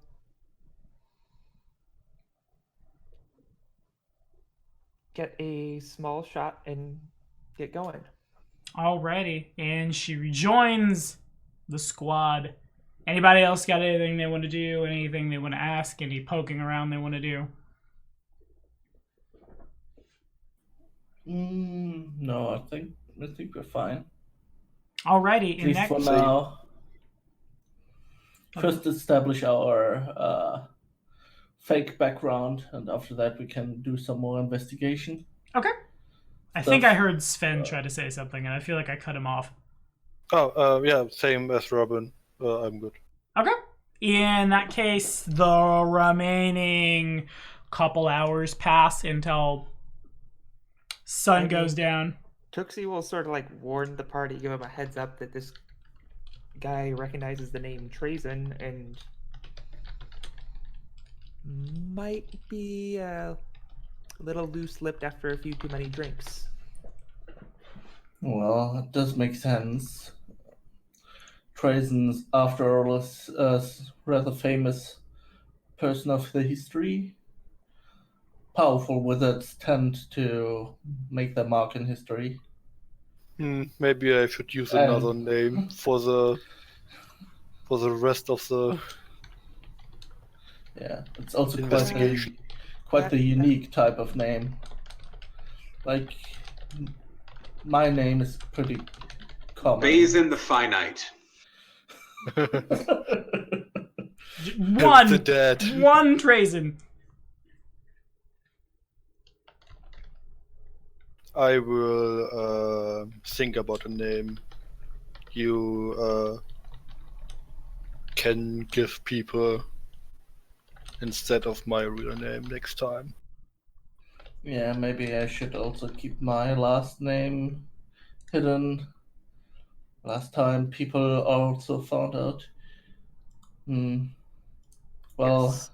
in general, my last name pretty much screams that I'm a nobleman, I guess, even if they don't actually know about the von Almar family.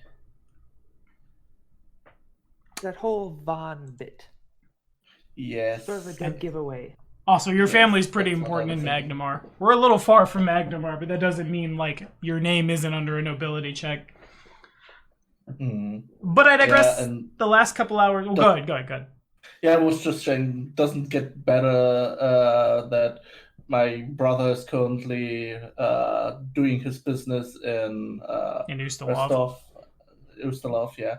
And he's pretty much made a name for himself there too. So even closer places nearby kind of have people that can remind them of who we are. Like the company that my brother's leading called Constellation. Also probably famous by now since they do pretty much all kinds of trade. Makes sense. Okay, well, a couple hours pass. The sun sets, torches are lit. The folks up to and including both Cersina and, well, not Ro. Ro's hiding out in the tree line. You can assume he's sulking and watching from a tree or something. That seems to be his aesthetic. Cersina, the kids, the band of the Scarlet Hand. I regret the name I gave old girl because I don't remember its why. What did I name you? Come here. Come here, you. What was your name again? Oh no. Where's your... y'all remember the lady with the hair. She's there, and everyone is assembled, and y'all have the floor.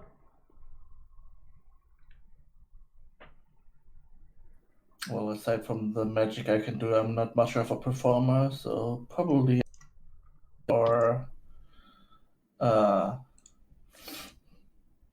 Can I use diplomacy instead of perform to tell them, like, this is going to be a great show and that to get their expectations all excited and sort of use that to win over the crowd? Yeah, totally.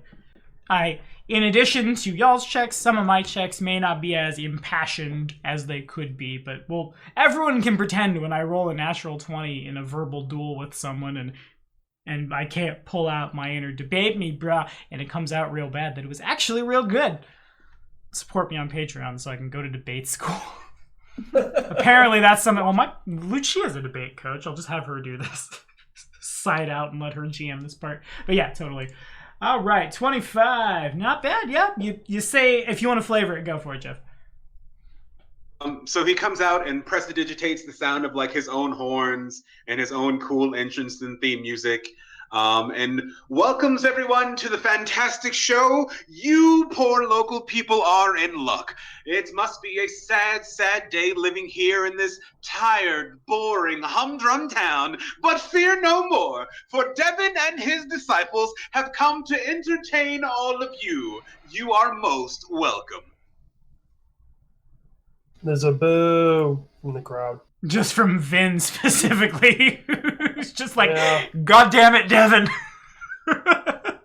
There probably is kind of like a palatable silence before people start to like. I suppose with that good of a diplomacy check, it comes over as satire. Yeah, they all start laughing and clapping, and I believe our first trick was we wanted to summon some beetles, and you wanted Chewie to shoot them. Yes. Yeah, and at the end of the shooting of the beetles, he shoots Elric once, so that he can turn into vapor and evade the attack with Windy Escape. That's a real good spell. Yes. Heckin' windy. I added that my prestige class gets something that's called a Mantle of Spells, which is something that I can replace spells that I've prepared with. Kind of like how the druid does with Summon Monster, or the cleric does with his Cure Light Wounds and stuff, with cure spells. Nice. I can pick spells and put into this mantle, and Windy Escape is the first spell that I added to the mantle. Because it's really good to be, god damn it, and quickly press the oh shit button. As an immediate action, I didn't crit Yes. you, and you avoid all the damage from low level attacks. Fair enough. All right, so how many can we summon, Jeff? How much time do I have? I can just do them one at a time right now.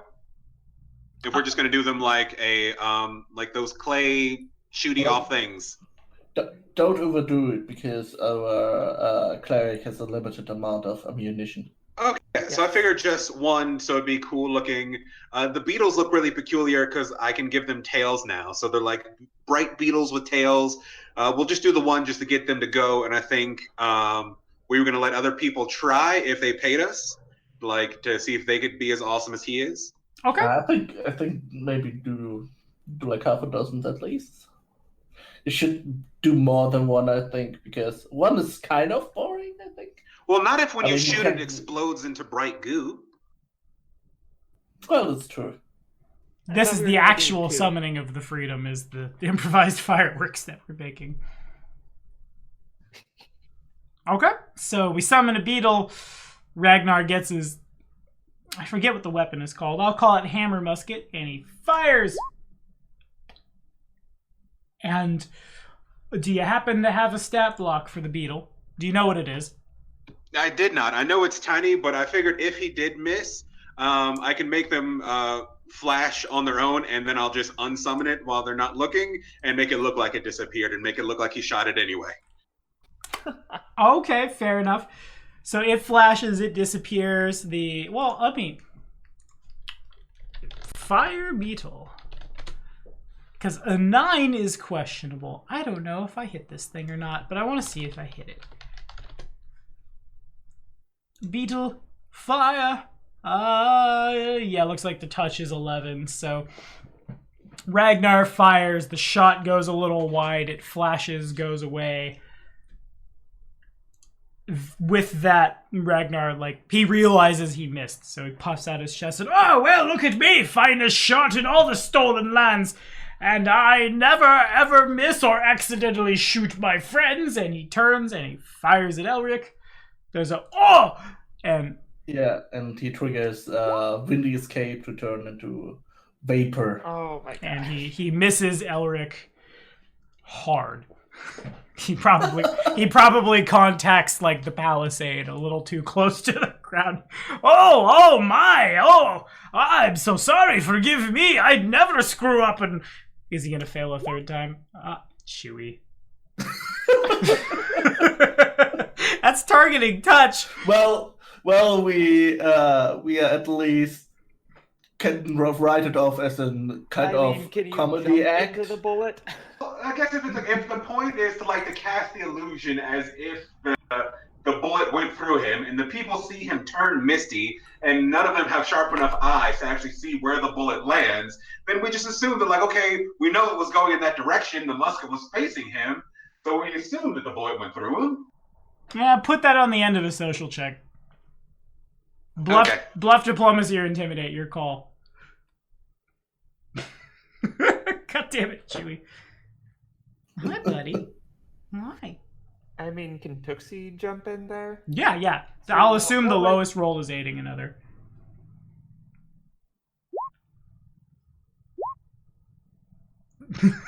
You pores, he shot him. You don't know any better. Intimidate. Intimidate. I'll let you two flavor it. You've never seen a gun. That's exactly how they work. I mentioned intimidate. It's like, want him to shoot you? Maybe he does better. Ragnar would like to help. Ragnar would... Oh, come on, buddy. Do you have any... You got 16 intelligence, but no social skills. Damn it, Ragnar. What can I do? He's a cleric. With 16 Who intelligence? needs social skills? That's fair, I guess. Profession blacksmith. That's a decent one. Hey, I think I'm just a little too drunk. You know what they say about the dwarves when they drink? They can't quite shoot nothing. And he just continues to fire at nothing. Okay. Perform comedy and ham that up. Okay, fair enough. Oof. And it gets a little awkward again. Ouch, too. Crowd gets a little quiet. Clearly this gun I found needs some recalibrating and other profession blacksmith words. It's pretty obvious as Ragnar starts stammering. He doesn't quite know what he's talking about. The crowd a couple people go to walk away, like walk back to Okay, for our next trip, we'll need some help from one of you locals. Who wants to be a part of the show? Get yourself up on stage. And then he points over to Local Boy and asks him if he would be so kind as to join us on stage. Because everyone knows you, and you're popular, and they'll want to see their friend on stage. And when you say looking for somebody, Tremens steps up. He, sees it, and he sees his moment, and he springs off the barrel he's sitting on. Perhaps me. Perhaps I could help you. Vin just smiles and is like, finally, this is getting good. I'm sorry, were you looking for someone else? You said Local Boy? Yes, you seem to be a traveler. Welcome, but you're not exactly our target demographic. We were doing something, sort of a charity show for the locals here. I do appreciate your enthusiasm, though. Target demographic? You need someone to help you, clearly. It's a little, God. It's a little off key. He tries to run the arpeggio up and down a little too fast, and he puts a little too much air into his embouchure. Those are all real music words, turns out. And it's instead of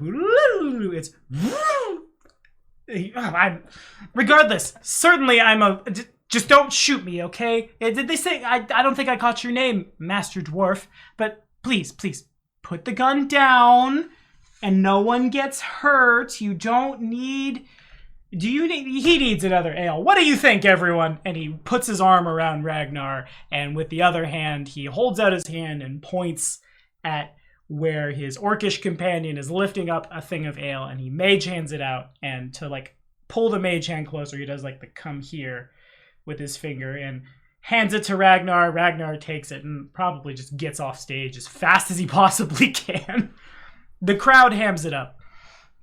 I think Elric wants to outdo that. He uses his greater mage hand and mage hands his whole barrel over to the dwarf. You're clearly much better than this at me. Fair enough. What's our next trick? What are we doing? Penny or Tooksi, Emily, can you magic word here? Because obviously he's a bard, you're a bard. You guys know how shows work. Can you quickly tell him without him knowing the ins and outs of the trick that he needs to agree to let us teleport him while we do this thing? He just kind of nods. So, Emmy, did you say that you had to whisper some shit earlier? I don't know if you could do that now. No, that was just ghost sound. I can make phantom noises. But okay. Never mind then. Well, yep. Fuck it. Let's see if he'll go with it. I would say if he's a willing volunteer in the trick, then it should work, right? Yeah, at least as long as he doesn't resist the spell when I try to swap places with him, the spell will succeed. All right, here's hoping he's not an Okay. asshole. If he is, Yeah. we'll fuck him up later. Yeah, just you Diplomacy. take him and try to walk off stage, like go further away, because the further away he is, the more spectacular it looks. Because you can always say that there's just some parlor trick when they are nearby, but Ooh, can we bring put him on a away. roof? Yeah, something like that. You can Okay, do that. let's give him a torch, and then we can watch him like walk to the top of a roof, and it'll look really crazy when they teleport and switch places. So while we're chit-chatting along the way, I explain the trick to him. And is there a roof that we can climb on top of? Yeah, there's plenty. Okay, let's do that. Can I diplomacy to like say, hey, you really gotta not resist this, you're just being teleported. Yeah, go for it. He smiles, nods. Now I get good rolls. That's because I got all those 6s out of the RNG. Ragnar shooting the wall. Cersine is dead. She's been shot in the head by a misfire. Excuse me, what? You thought all your family would be bad guys. No, there was just win performance goes wrong. Play bards wisely, you nerds. Randomly shot by Chewie. Chewie just shows up in the call right now. Just wait, what? And in character reflection from Chewie. But yeah, no, he nods, smiles, makes his way up, climbs up a ladder, and waves a torch to indicate that he's ready. Yeah, while they're walking away, probably Elric comes to the wherever we are having the show. I don't think we have place that's higher than the rest. Right? There's no real. Not like a stage, but there's probably I already said Timberfall was sitting on top of a hill, so there's probably a little bit of an incline and a highest place behind the walls. That works. Probably come to the stage, do some bowing, while 2 of our party members bring the the privacy cabinet or whatever it's called onto the stage. Then Elric walks into it and disappears that way, and they start turning it by 360 degrees. And while they're doing that, the moment that it turns away from the crowd and allows me to see the bard guy, I will use benign transposition to change positions with him. Okay. And that happens. Oh, that's some distance. There is... Yeah, it's a pretty good spell. Oh, it's not bad at all. It's like Jester's Jaunt, but better. And off you go. The idea is the cabinet keeps turning, and then the bard would then come out of it, and ta-da, right? Exactly. Okay, got it. Am I a good enough bard? No, I'm not. I can't quite take 20 on a skill check yet. So maybe I'll fumble again. As he comes out, he has been ready for the teleport this whole time, and he steps in, and he's got his flute up and ready to go. Plus this, was it? Where was that? Boom. Plus a boom. Nevertheless, he keeps rolling poorly. He stumbles a little. He's not quite ready for the ground he's going to land on. And he was standing on an incline, and he goes you're on an incline now, but he's on a roof. There's a much steeper angle for him, and then he contacts what is basically a flat plane. And as he starts to run a melody, he trips and drops his flute from his mouth for half a beat, and then brings it back up and catches it. It's still decent. It's not bad. He is technically correct, but minus the small literal misplay. But the magical oopsie is much more fancy than his performances, and the crowd does kind of light up at this, and they mostly ignore him. Yeah, and for added effect, I will jump off the roof and feather fall down. Oohs and ahs everywhere. And next? Okay, I guess, and next, Tooksi, do you want to sort of like, we'll tell your story together of how you once slayed a demon, and tell the story of like an old ancestor of how she slayed a demon and on a horse ride, and they jousted on their way to heaven, and then when you win, you'll go up and do the thing we talked about. I guess I'll do a diplomacy check to tell this story of the great Tooksi ancestor. Okay. And Tooksi will add in, vaguely mocking the formalities of noble jousting. Okay. So Devin says what Devin says, and then basically Tooksi just I know writes him, and the crowd eats it up. They just start like falling over laughing. They don't much like nobles out here either. That's what I was counting on. So then I take it then that Tooksi gets on smiles. Yep. And we're jousting the Eidolon. Okay, fair enough. And it looks really cool. It's a scary pony that No Beard is wearing, is riding, so it's a damn a fiendish pony. So okay. it's like, it's funny because it's like, ooh, it looks scary, but it's still a pony, so nobody's like really afraid, but it's funny afraid. Okay.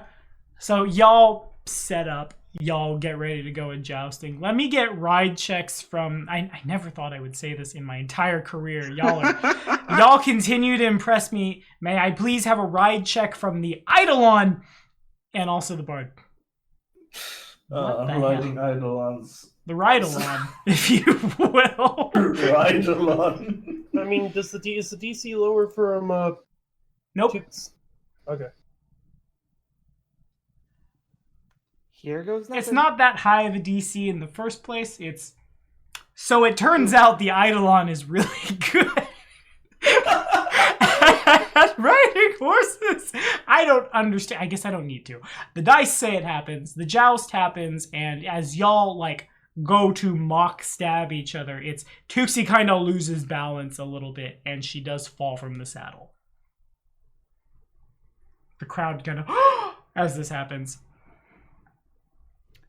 And Tooksi will just roll with it and do the whole ascension thing and then come back down. Okay. Give me some kind of to roll with it check. I'd take another perform comedy. That seems about right. Yeah. Wow, I'm really bad at this. And yeah, it doesn't get as many laughs as the last one, but shall we say it breaks your fall? Yes. And as she goes up, she is going to glitter dust herself for the whole sparkly, hey, I'm an angel now thing. Okay, sure. Yeah, and Elric shall lift her up with the greater mage hand to make her float. Okay, works for me. Let's switch this around. So she did it when she was martyred. And she was defeated by a greater evil, and then she ascended because she was martyred. That's the story we're telling. Actually, she was martyred. Yes. Yeah, sure. Give me one more diplomacy check. Can I aid with that? Sure. I can guidance. I really want Tooksi to outroll him. No, never mind. Just Tooksi's is like, I was martyred. I don't have the last song from the Dayman play from Sunny memorized, but that's what I'm picturing just in reverse. That baby boy was me. Y'all know the one. Jeff gets me. Yeah, fair enough. The diplomacy is good enough. All about she was martyred. And the crowd accepts it. Shall we say it? There's not a standing ovation, but enough of a couple steps up from like the well done clap. B- rating. There you go. B- rating applause. Not bad for a literal random improvisation of a bunch of fucking randos trying to be a troupe for our first performance together. Not fucking bad. Not bad at all, considering Ragnar didn't misfire once. He couldn't hit the broadside of a barn, but He also didn't hit the broadside of someone's center of mass, so we'll probably call it good. As Tooksi comes back down, Tremon is still on stage, and there's clapping, and he's just kind of like putting himself in the center and bowing and taking. Well, the show doesn't necessarily have to end right now. I'm sorry, Miss Azamar, you are formally trained in the performing arts, yes? Yes, I suppose. Why do you ask? Oh, I'm just wondering if you wouldn't want to make this a little more interesting. Go on. A rap battle. Close. A rap battle. I was wondering if history. Tooksi versus Tremon Kalos, and that's gonna go in the tags for this, and it's gonna get so many views. And Nice Peter and MacLeod are gonna be pissed. But oh well. Oh no, they seem pretty chill. They probably would be fine with it. Achilles, stop booping the NPC. Pretty nice. Fair enough. How do I want to flavor this? Well, I'm wondering why it is you chose to use the arcane arts when, traditionally speaking, these sorts of performances are made more with... My cat are made more with... Oh, how do they say? A little smoke and mirrors, a little sleight of hand. Of course, it's not wrong per se, but perhaps you and I could argue the merits of it before this audience here. And he turns and spreads his arm out across the gathered folks. There is a little bit of cheering from the crowd at this. I'm just quickly scanning my PCs real fast. Trazen and Tooksi both. Well, actually, where is Trazen right now? Somewhere in the crowd, so nobody can really see him. Got it. Except that you're gray. I mean, he can pull his hood up. It's dark out. Everybody's seeing in black and white. Yeah, the hood is up. I mostly ask because Trazen has dark vision. And so does Tooksi. Most of the yeah, let's do this is coming from the band of the Scarlet Hand.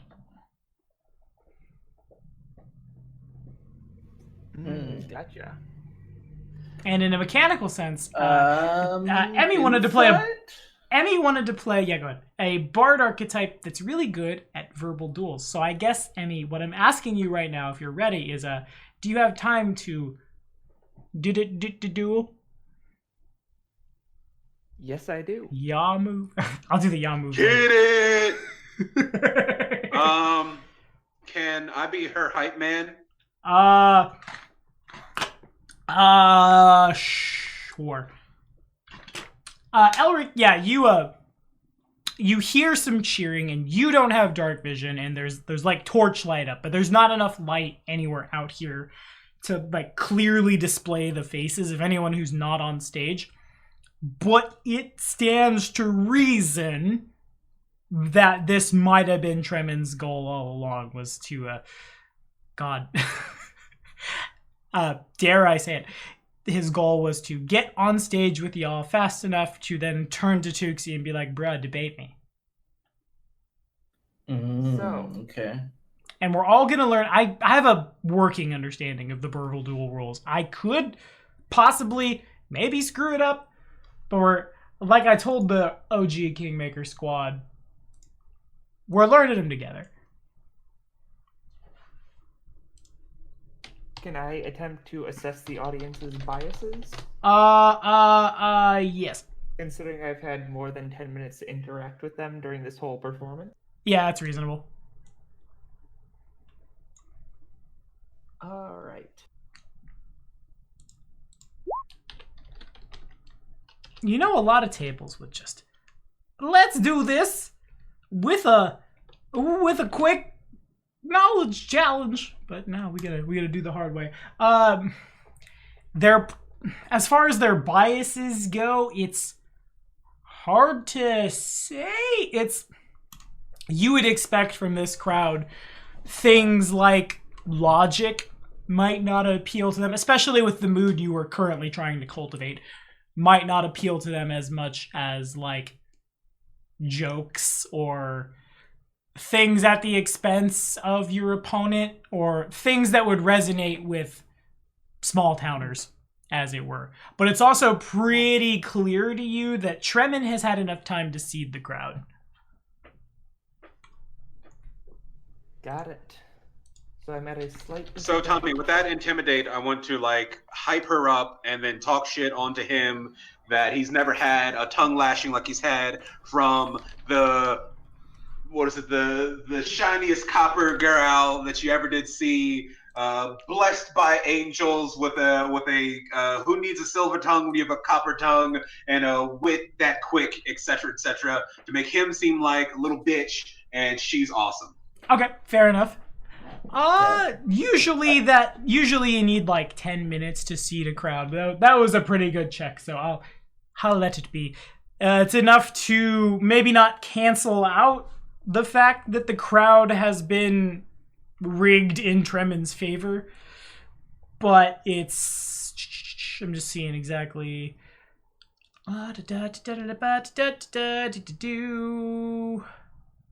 Gains an energy spell, use a social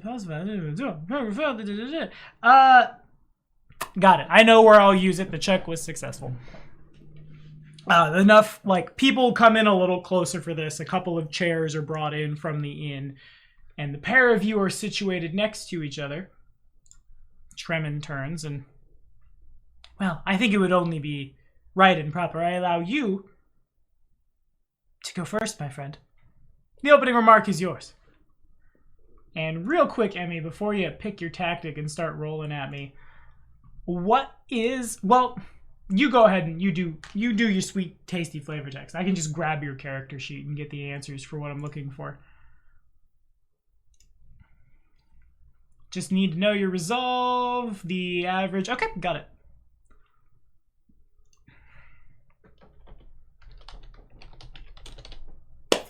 By the way, can we sway the audience more in one direction by abusing that people usually go along with whatever is currently happening? So if I were like playing in laughing by adding with like ghost sound to add in laughter. Actually, for this one, you cannot. Would that work? And the reason why you can't is because seating a crowd usually takes about 10 minutes. And since this is like a formal thing that has gone on, Tremon has been able to like set up how he wanted to do things in a fair and by the rules way. If you were to say something or cast a spell or something, you would be the equivalent of heckling. And it could, though there's no real penalty, it could get Tooksi disqualified. Fair enough. And I've got the resolve of our kobold. You may fire when ready. All right. We're all learning these together. Well, for our opening statement, I shall guidance her.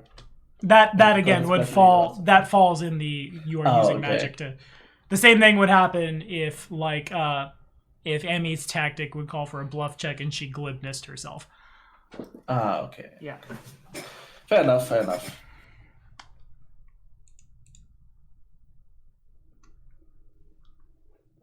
So I suppose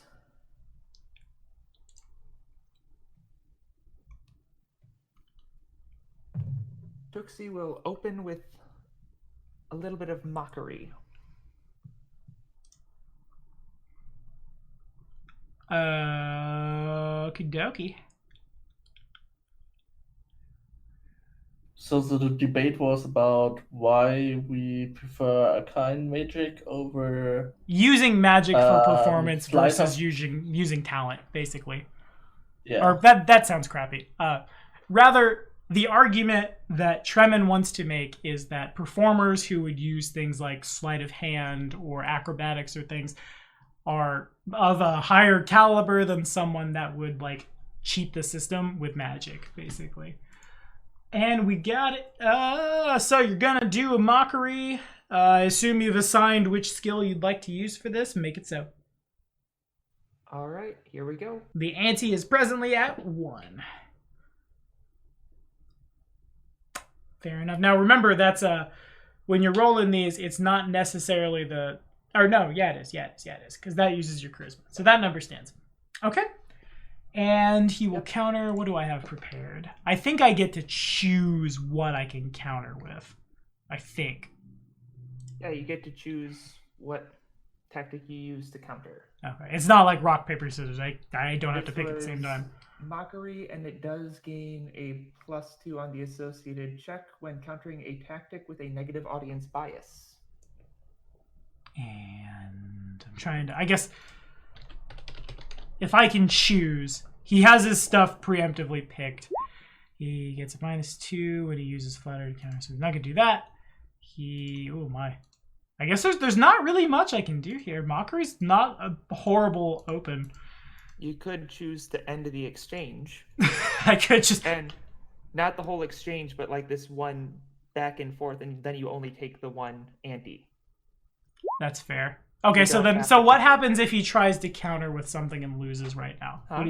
If I were to counter with whatever I counter with and then lose, I would still take 1 point of resolve, right? You would take 2 because you've countered, and that increases the ante. Oh, fair. Okay. In that case, Tremon chooses to end the exchange. If you'd like to flavor it, go for it.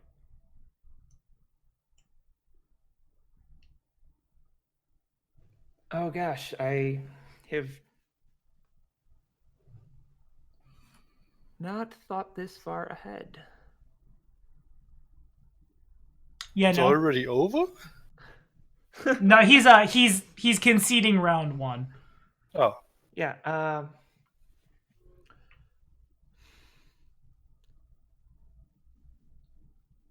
well, I would suppose a real performer would not have to force themselves up on stage and make a big grandstand about everything just to get their point across. The crowd does take it pretty well, and he holds his hand just fair enough. Fair enough, fair enough. You make a decent point. Then he starts the next one, right? I believe he can if he chooses to concede the last one. Okay, so he chooses to concede the last one. Then I'll flavor mine depending on how well it works, I'll say. He's going to throw a flattery out. He's throwing a what? Here. I will put these rules in the general for this. There you go. That's what we're doing. That's what Emmy made me learn this game. Okay,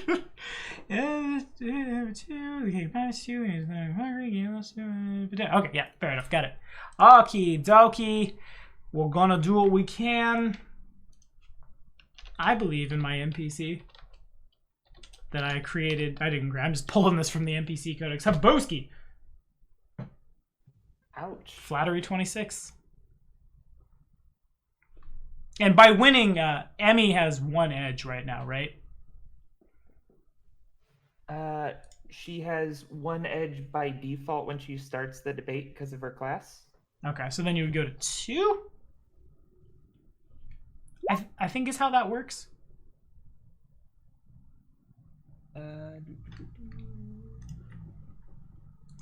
Edges are gained either by seeding a bias, using some trick of verbal dueling tactic when an opponent decides to end an exchange, or due to some other effect. A duelist can spend an edge. So I think I gained an edge because he chose to end the last one. I'm pretty sure that's right too. Yeah, that's under edges. So now you have 2 edges. Sweet. Cut them. So edgy. So what was the last one? I'll flavor it after we figure out what the hell happens. But that was a flattery. Gotcha.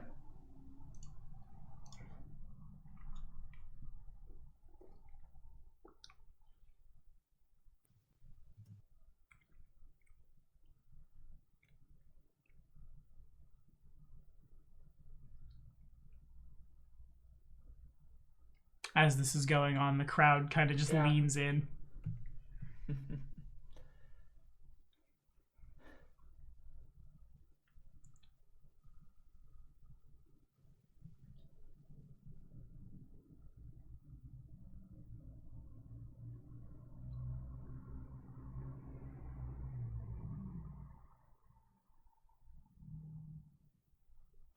All right. I suppose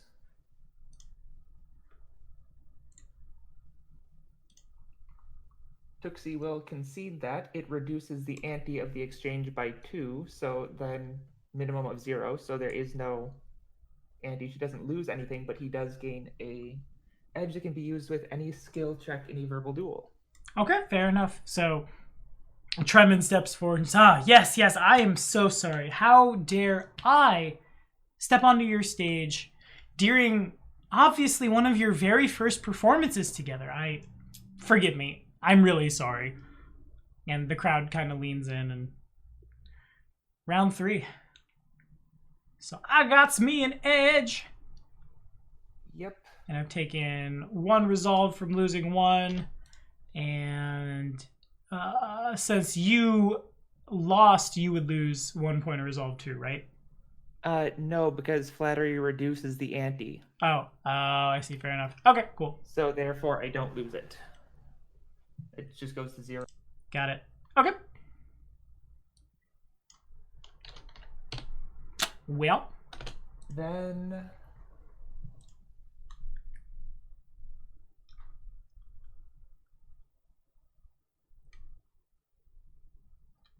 I suppose that I can use an emotional appeal.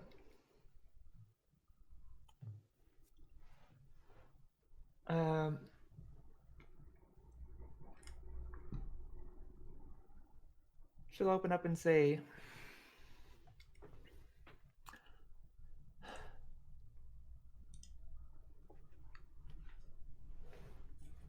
yes, this is the first performance with all of us together, and I do appreciate your apology, but you are coming off as, a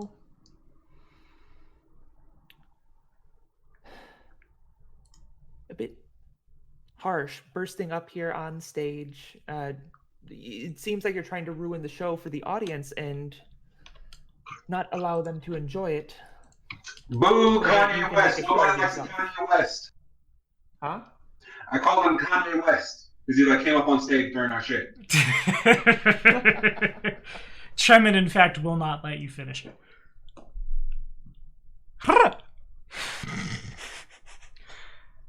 Okay. Let's go with a bluff for that one. Sounds good. Man. Dang, you're rolling well. And we will counter with... Oh, man, I don't even know. Oh, I could have do that. No, that one's not so good. That one takes a penalty. We're not doing that one. Oh, no. Oh, no. And the thing is, you can't spam these over and over because you take penalties on it eventually. So I gotta make my choices real well. Take a -2. That's the fun of it. I can never use that as a counter. Haven't done that yet.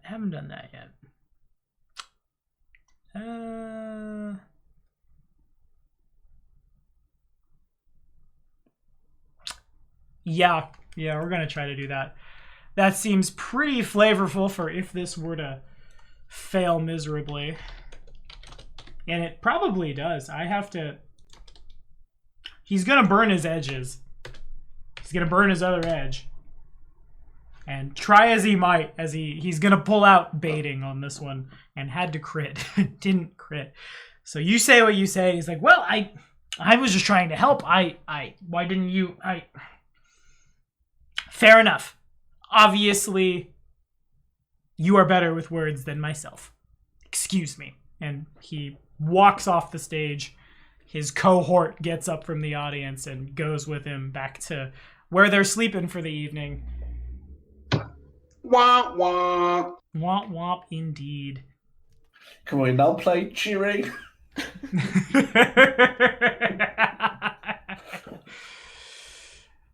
And Tooksi is the winner of her first verbal duel. Woohoo! That was actually kind of fun. I complained so much about learning those rules, but I didn't hate it. Yeah, that wasn't too bad. Support us on Patreon to make me have to do my job and bitch about it the whole time and then realize it was fun along the way. Welcome to Pathfinder. Well, that's kind of how Pathfinder and 3.5 work, right? You have to do like the somewhat dull sifting through rules, but once you get in it, it adds to the fun. Exactly. That's the best argument for 3.5 in first edition Pathfinder I've ever heard in my life. In any case, Cersina comes up. What's up? I'm sorry, I can't hear you over the lawbreakers, the people who violated the law outside my apartment. No, he was just using logic as a tactic there. Fair enough. Cersina approaches you guys, and she pulls a coin purse out, and well, I think that our roguish friend was trying to show off how much money he has when he said he wanted to be a patron of the arts, but honestly, especially you, little one, you've all earned it. I'll make sure some of this goes to my brother-in-law as well. I certainly, if you had plans for him, it was probably not the most fun, and everybody in the squad, including Ragnar, gets 10 gold. Woohoo! Nice. Which is quite a bit of money for a traveling performer's salary. Yeah. Everyone gets $100 for your improvised show. Awesome. Yeah. That means I only lost 2 gold and 5 silver with this. Yes. Because I used to scroll. It cost 12 gold. But I was invested, so it's fine spending 12 gold on the scroll. Indeed. All right, Chewy's got his 10 gold, and the floor goes back to y'all.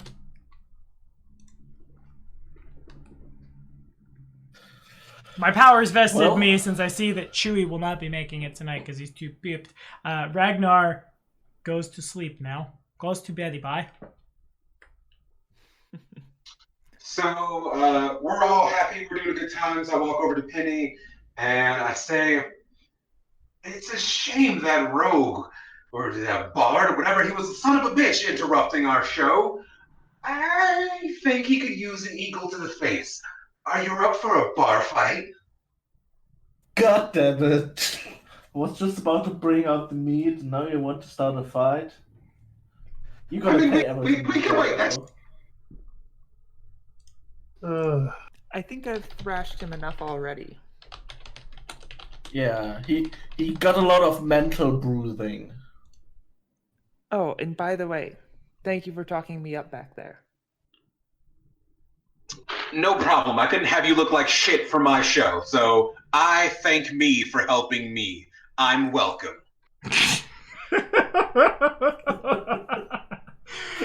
Classic Jeff.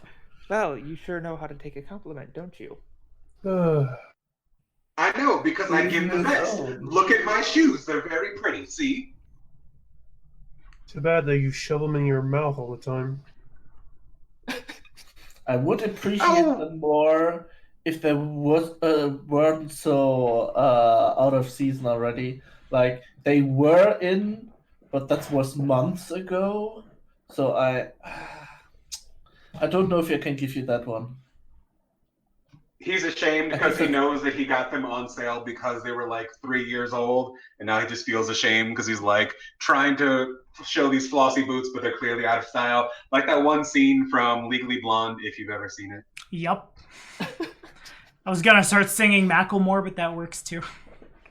In fact, Devin only had 20 gold in his pocket that day. I want to pop some tags. I think I heard him there where it hurts him the most. In his bruised noble image. Don't make me look bad for the pores. Come on. We're supposed to work out together. Speaking of the pores, as this conversation's going on, Monroe makes his way back into the settlement. Dagger is not with him. He walks just kind of straight up, in some cases shouldering past people, in some cases it's like holding the not holding the aggression button down in older Assassin's Creeds, right? So you kind of just like grab someone's shoulder and like move past them. In some cases, he kind of just shoulder checks somebody who won't get in the way. Just, you, kobold. Yes? That was beautiful. He smiles real big.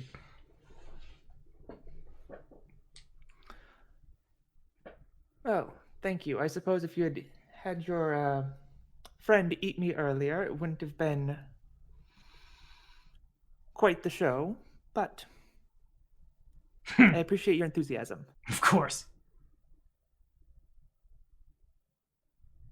And with that, he kind of like looks at all of you and, what do you think? Do we trust him?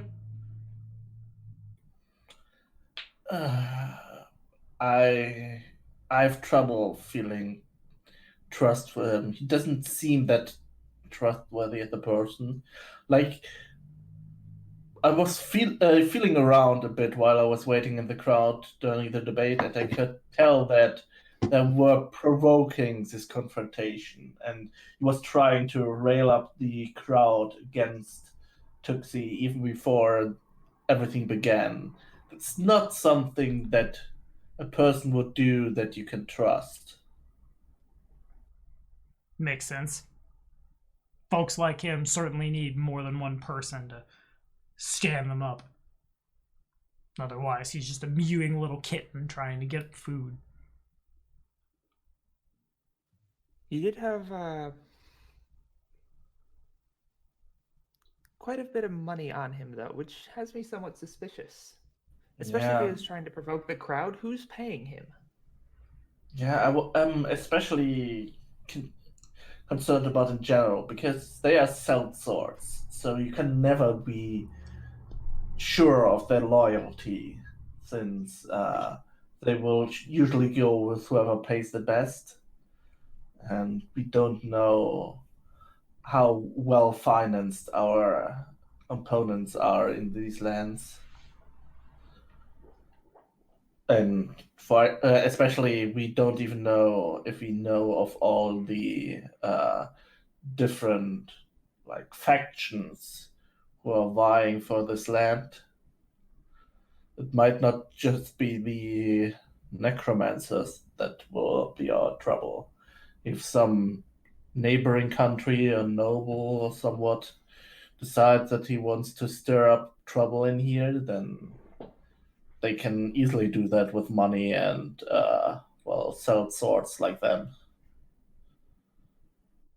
Can I sense motive to sort of get an idea of if he was paid to come here and deal with us, or if it was just sort of happenstance and he wanted to showboat? Yeah.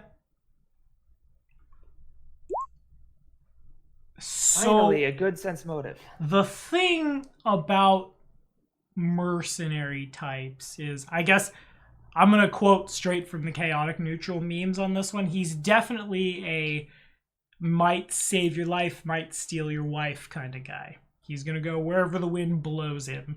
Is he here specifically for you? It's, as that thought crosses your mind, it's hard to say. That might just be the guilty conscience kicking in, because you know you're not being honest with why you're here. And certainly that's a lot of, it's not 100 bad guys with swords, but it's real close. Actually, it's like a fraction of it, but whatever. So far as the money he's gotten, it stands to reason that if the going rate for hides of creatures that eat carrion has gone through the roof, that could be because a cult of necromancers doesn't want the zombies they're going to let roam through the region, like, get eaten. You saw how a carrion eater reacted to a zombie. Yeah, that was kind of what I was afraid of too. But without, like, convincing proof, it's all hearsay. It could literally just be that they're a faction of mercenaries traveling through the Stolen Lands. Not unlike y'all, really.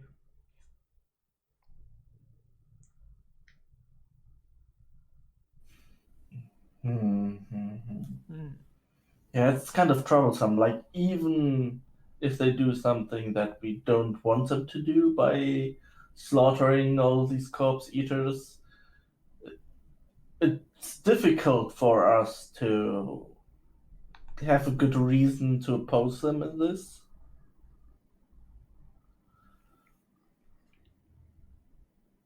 I mean, maybe aside from our druid, we can say that they are disturbing the natural order, but even then, most Well, people don't give a damn when druids say, "Don't kill animals." I think it would be fair to say that there has been a sudden increase in the number of corpse eaters about, which signals a sudden increase in the number of undead about, which, by that logic, would say that if you don't want to become undead, you might wish to not kill the corpse eaters. Logical conclusion. Ro nods. He could roll sense motive. Not super well, but he has a... Does he? I forget. Oh, what can I say except I forget your choice of favorite enemy? What can I say except you're welcome? I'm just gonna roll the dice and see what happens. Oh, bam! Oh! Well, there you go. There it is. Makes sense. Wits as sharp as your tongue, little one.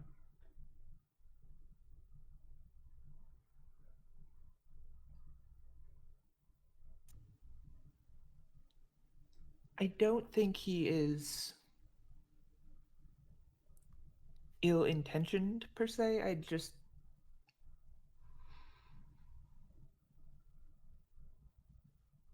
think he doesn't think things through all the way. Perhaps I should talk to him. You'll certainly know then. Well, I mean, you can try, but I doubt that you can convince him. The way that he's been throwing around platinum, he seems to be really, really well paid. And, well, If we don't have nothing that else- great of a reason to convince him, I think, without exposing ourselves, right?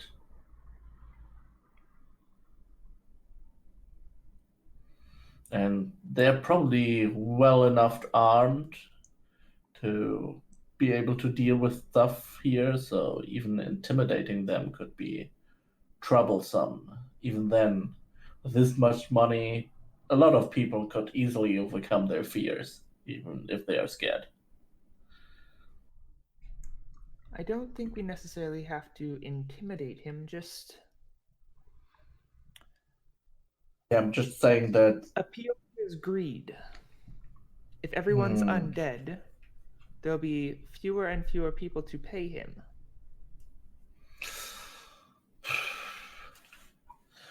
you can try, but I think it has a low probability of working. Perhaps, but at least I could get the idea in there, so if something does come up with his employer, he might think twice about it. By the way, while you're at it, if you were able to maybe sound him out about his employer, that would be great. Like, even if we can't necessarily do things here, maybe we can get some of the information and hand it back to the order with the next letter. Yes, I suppose that would work. Although, he does already know about treason, so I might have to, he's a big fan. I might have to bribe him with an audience, if you would not be opposed.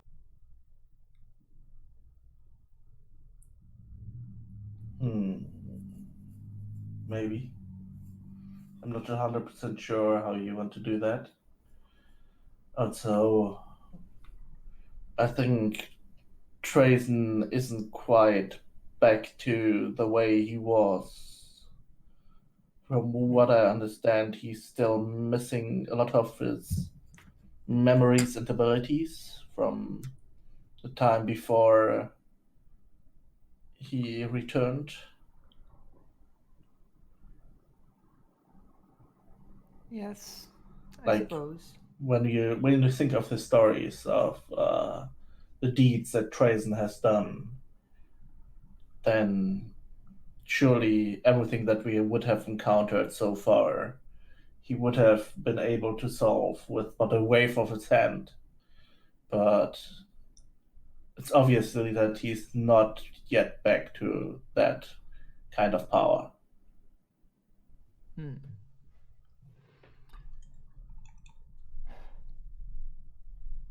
Anyways, I would like to go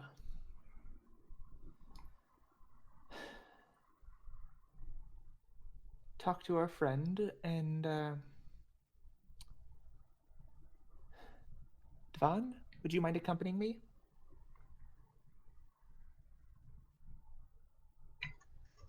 I'd definitely come along to make sure that my biggest moneymaker stays safe. Okay. Bro hums and goes out to the trees again. Also, I think the inn that they are currently heading in to talk with them is the same where we are probably also staying for the night, I assume. Yeah. Yeah, so the rest of us will probably be upstairs in case that they cause trouble and there's actually a bar fight breaking out, especially since our pretentious noble here seems to have an itchy finger for something like that. Okay, makes sense. We should probably stay nearby, just up the stairs. Probably Okay. sit in our room, but with the door open so that we can hear it right away. Okay. And so it was. That conversation happened in real time. And as Tooksi and Devin get back into the inn itself, Tremin has been like downing shots basically that whole time. He's obviously no longer sober. His company is not as soused as he is, but like they certainly aren't like just stone cold nothing either. He's visibly upset. You two turn in and he's just going, well, if it isn't you.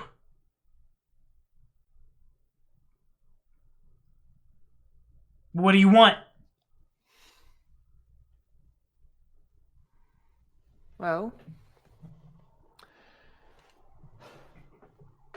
I was hoping to talk about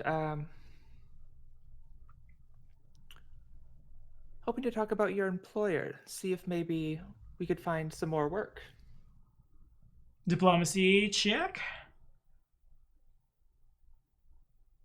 I mean, it could just as well be a bluff. Either's fine. The penalty is the same. Okay. Imposed by his... Oof. Do I get to help her? Yeah, it's gonna... Employer! Who do you think I am? And he withdraws a, like, crumpled up piece of paper from his pocket.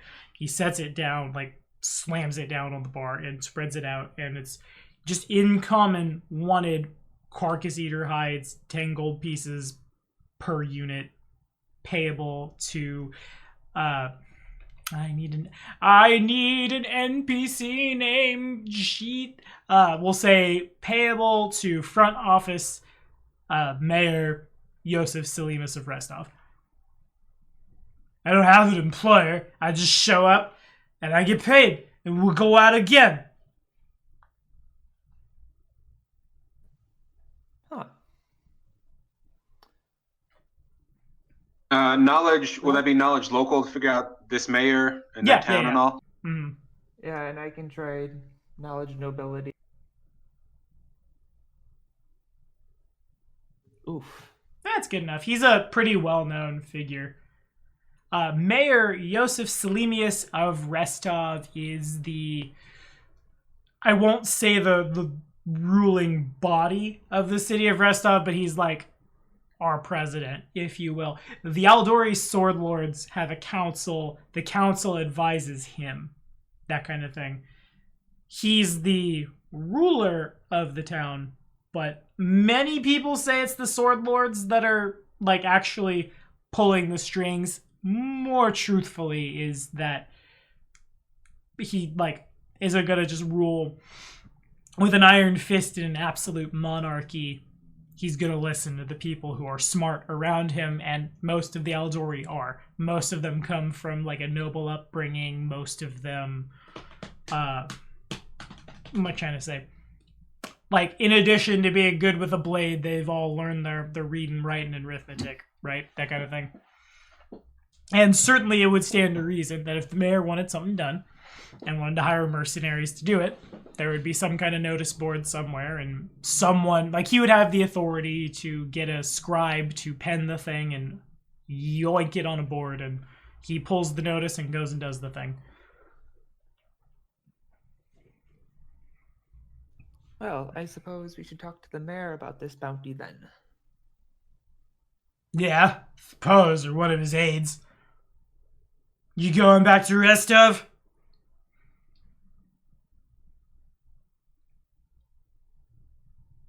That is a good question. I don't know if we had plans for where we were going to go after this. You certainly could. A traveling band of Frisians, you go wherever you want. Especially if you're traveling with some powerful archwizard. Where is Trazen the Infinite? And he stands up at this point. Just, Trazen the Infinite! Hey, where are you? People are looking.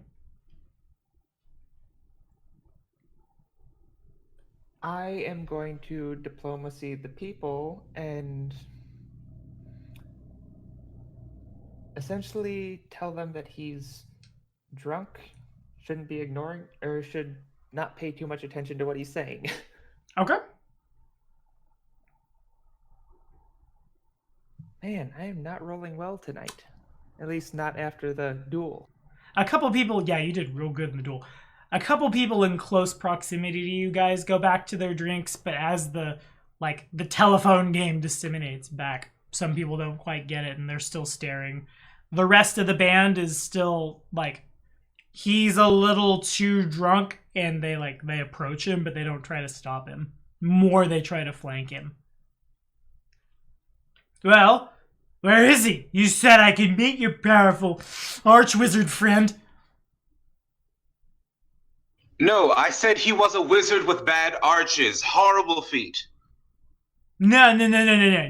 Not you, pretty boy. I mean, the lizard. You think I'm pretty? I do. And the lizard said that I could meet him.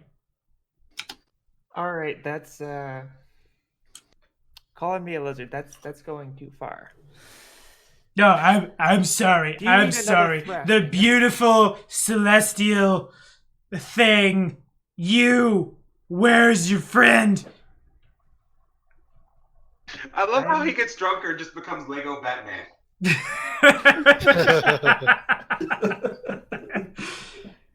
I'm Batman. He actually is a werebat, and he's hungry. It's a full moon. He's lost control. Roll for initiative. That would be scary. So I give Kenny an eye, so I'm like, do you want to just yeah, come with us, we'll show you along, that way we can at least get him out of this crowd from people saying all that stuff. So I'm like, yeah, sure, just shut up, and we'll take you to go meet him. I Either way, Tooksi is step up. definitely I step up intimidating. to Tooksi and just want to see if he recognized Trazen. And Trazen's been here the whole time. Okay, cool. I can do Yeah, that. we probably come down from upstairs when Yes. the commotion starts happening. That's pretty much the reason why we kept our door open, to see if there would be a commotion. Yeah, it's fair. We cut And- that down. Who are you? You're not. You look like Trace of the Infinite, but you're. Wait. No, wait. You're a Duskwalker. He died. It's true. What happened? Tell us. I gotta take notes. And he pulls out a, not a pad and paper, but the equivalent, and begins just ready to write. Okay, Tooksie's had enough of this. She's going to cast Hideous Laughter on him. Everybody, look! Then we'll go ahead and roll. The result is that is a thing. This is probably going to mean roll for initiative, but we'll do that in a second. This is not where I thought the encounter would happen. I'll need to put a board together. Where's the will save? I know I have a will save. Can't even blame me for this one. I wasn't going to start the troubles, but damn it. That's fair. I've got shiny new mutated eagles to show off. I mean, I'm not hurting him. I'm just... You are casting an offensive spell, and his people see it. Yes. So he tries to say, "Everyone, look, it's Trazen the Infinite." But actually, what happens is and swords are drawn. I'm gonna make a quick board for this. It's not an ambush on the road, it turns out. That's how strange. I thought they were gonna try to kill you the next day. I thought he was gonna be salty and be like, "Ha! It's you! Kill them!" And then they would attack. But this is the part where if I had somebody to edit this, I would, as I'm putting the board together, I'd have some like Tommy's tips scrolling across OBS. Tommy's tips, remember to save. Tommy's tips, don't spend money on character art if it's going to die in the 3rd session. It got really quiet there. I'm not gunning for Trazen. Sorry, I forgot to press the Push the dog button. Yeah. I'm gonna clear out. There's I'm not, kills here. I'm gonna make a really quick and dirty map. It's not gonna be good. Support us on Patreon so I can. I used to have a patron who would make maps for me, and it was dope. And I miss him. He was a good man. Probably about like this. No problem, Tommy. I have a brother ready. Young Trazen the Infinite. Trazen Jr. All right. Ragnar's dead asleep. Sorry, Chewie. He drank that whole... after all the alcohol. Assume all of the squares are difficult terrain, I guess, because there's people here that are people.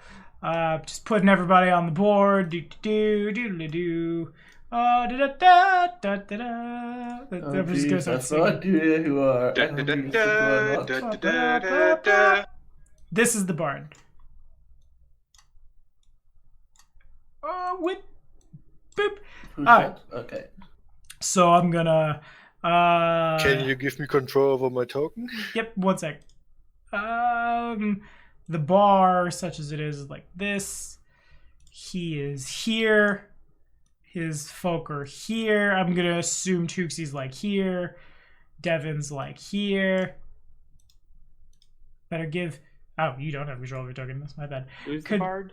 The guy with the long hair. Yeah. Trays on the Infinite. Boom. Are the hooded people just normal people? Folks on the board are his goons, his hirelings. And Elric, put your all selves wherever. I will quickly set up, and then we will roll for initiative.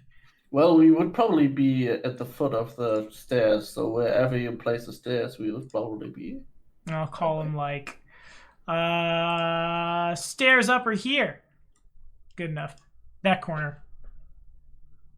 And the door is blue. Doors are blue. Canonically, doors are blue. There we go. Coming in from the outside with a doggo in tow. And I want you to be like here. You're like here. You're like here. You're like here. Everything is funny for you. Oh, so what's a good haha symbol? Haha, your heart's broken. Little halfling mans and other mans. Okay, I'm okay with where mine are set up. If y'all are okay where y'all are set up. Looks good. So is this a proper murder everyone sort of brawl that's going down, or is this just like a... I haven't decided yet, but roll for initiative. Okay, this is the last time I just sit back and enjoy myself and let... Oh, for his say. Oh yeah, you're No, sitting we back asked with you. the We tree. asked you to be on the show, but you didn't want to be, and this is what you get. Now you gotta get stabbed at. Now you got- Correction, I think you're the ones that are getting stabbed at. I could probably just walk outside and be fine. Then you'd be know. a shitty guide. You can't guide us anywhere if we're dead. I You mean, my job was to guide you, not to keep you alive. There's a very important difference. You know, it might not be that bad that we are fighting them here, because here we have your family as backup. Yeah, that's fair. Okay. Alrighty, I got all my PCs on initiative. I think. I don't have a Jeff. Jeff of Ba.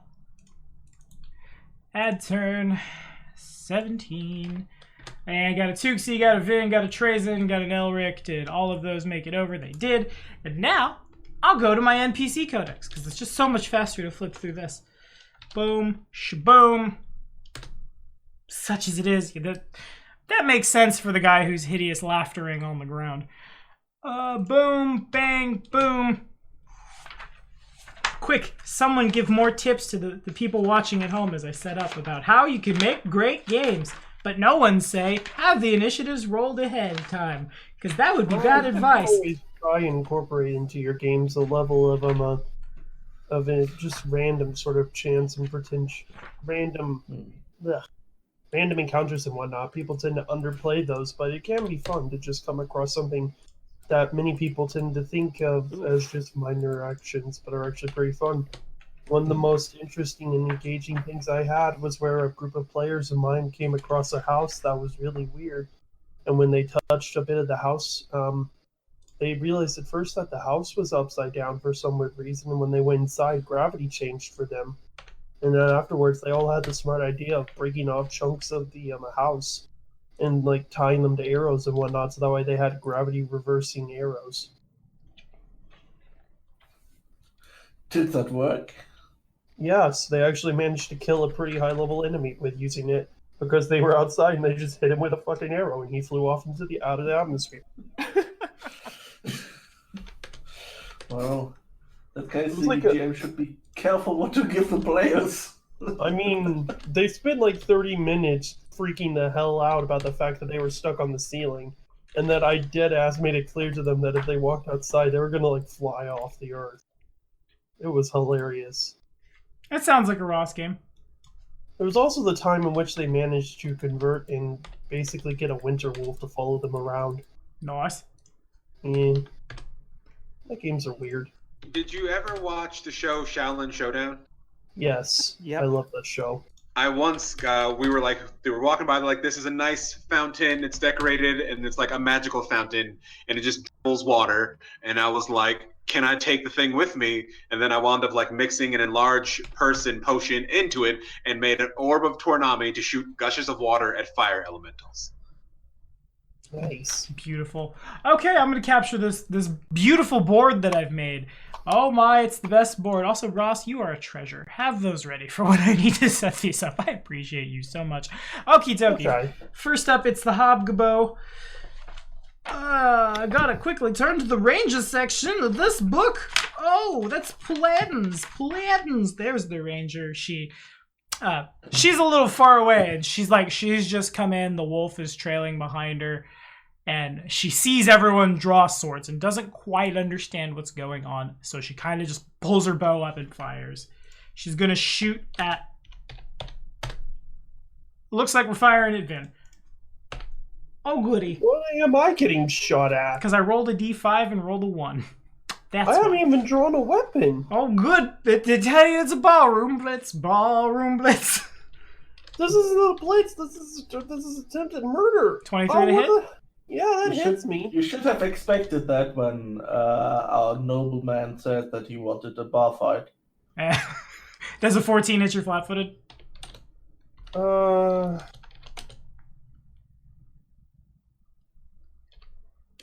No. Alrighty. So the first one, like, narrowly misses hitting somebody who's staying here for the night, and panic breaks out as this happens, but one of the arrows does dig in to what are words into like Vin's shoulder to the tune of 4 points of damage. Bark Bork. Bork. Bork. Bork. I'm just gonna turn, look to the hobgoblin and say, "What the fuck?" And the wolf had to double move because it's difficult terrain, but looks a lot like Smiles, except like a platinum blonde fur and is just growling in your direction. Meanwhile, 10, 20, 30 to the fighter section of the book. Well, that's the other way. The fuck did you do? It probably doesn't get over the sound of chaos. Oh. The sound of all the blood for the blood god. It was a nice short Kingmaker. It was. Round. 14 to hit Devin's flat-footed.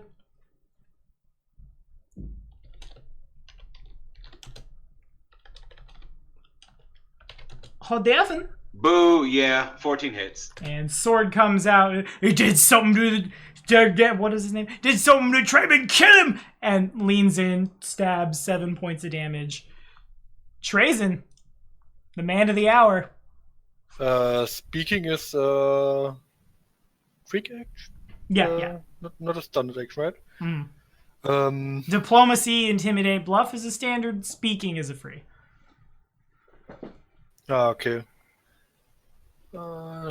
Just a sec. Oh yeah, I won't try diplomacy with a charisma of 7. Yeah. Stop, great. please.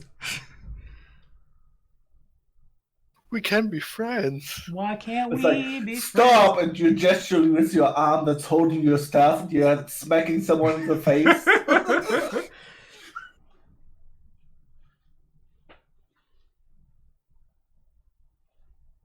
Just a second. Tommy, can we have like random bar people be like traps that will hit everyone and just attack as this huge grandiose fight breaks out between everybody? Sure. A Somebody quick shouted cone. law of Yeah. surprise a little too loud, and now everyone's punching each other. It's kind of confusing. Punching? I got fucking shot. What is an arrow if not a You punching? got punched. Yeah, you got punched by a flying knife. Would a cone work like this? God, that's what it is, though. How big is the cone? 50 feet. I built the Doesn't say wrong anything character else. for dealing with this shit. Yeah.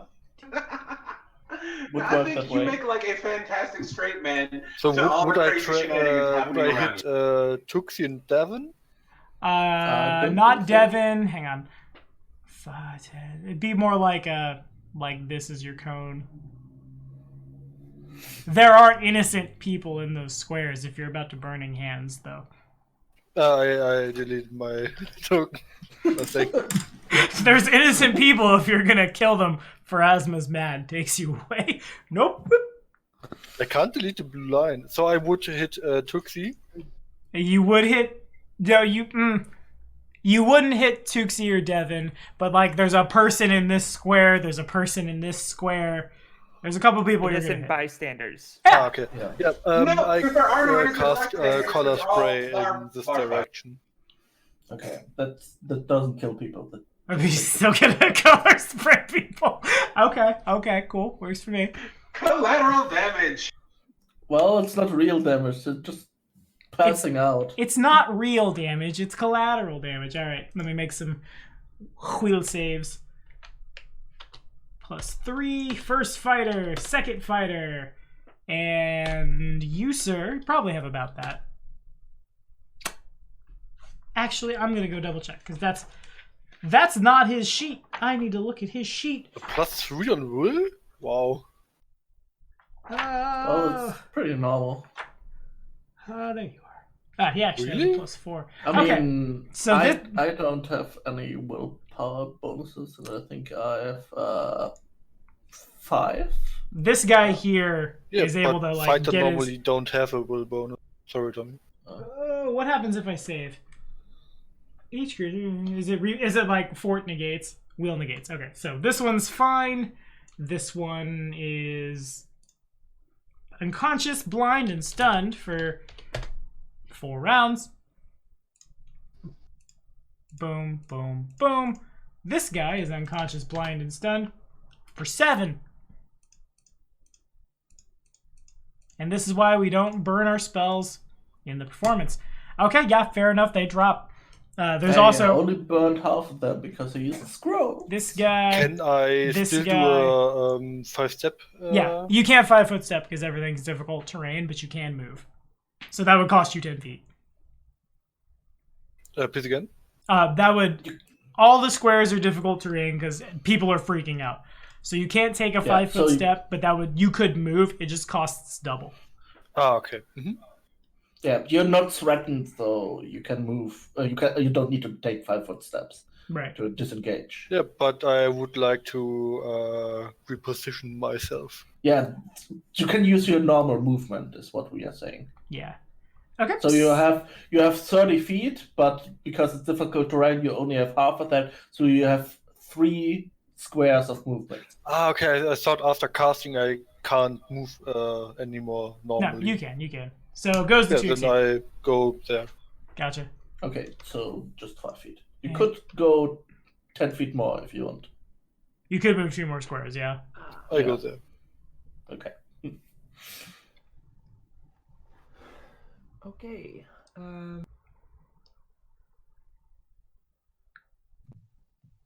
So he's down. He's down. He's down.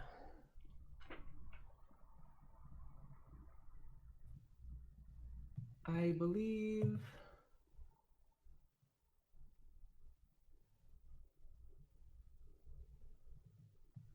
Tooksi will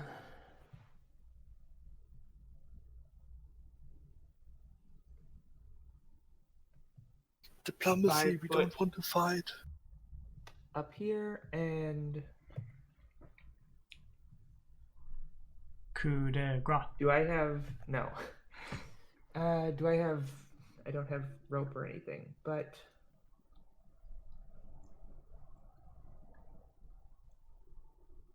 I really want to pin him down, but I don't know if I have the ability to do that. Not without rope or a grapple check. Yeah. And grapple would just be CMB. Mm-hmm. Yeah, that's probably not happening. You're so tiny, you would just like perch on his head. I don't suppose he's real strong either, so I'll try to grapple him down. Okay. Why not? He is prone. And that's straight CMB, nothing else? Yeah. Don't grapple often. No. He probably just let it go away. God. Can I give Tooksi my reroll? You cannot. And it passes to the rogue who 10,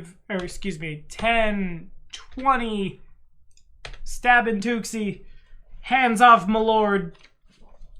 And so much scrolling. Oh my god. Filling the blank space with yelling. Alrighty. 1d20 plus. Boom! Tooksi. I'm just as bad. Dope. Nope. 10, 20, 30.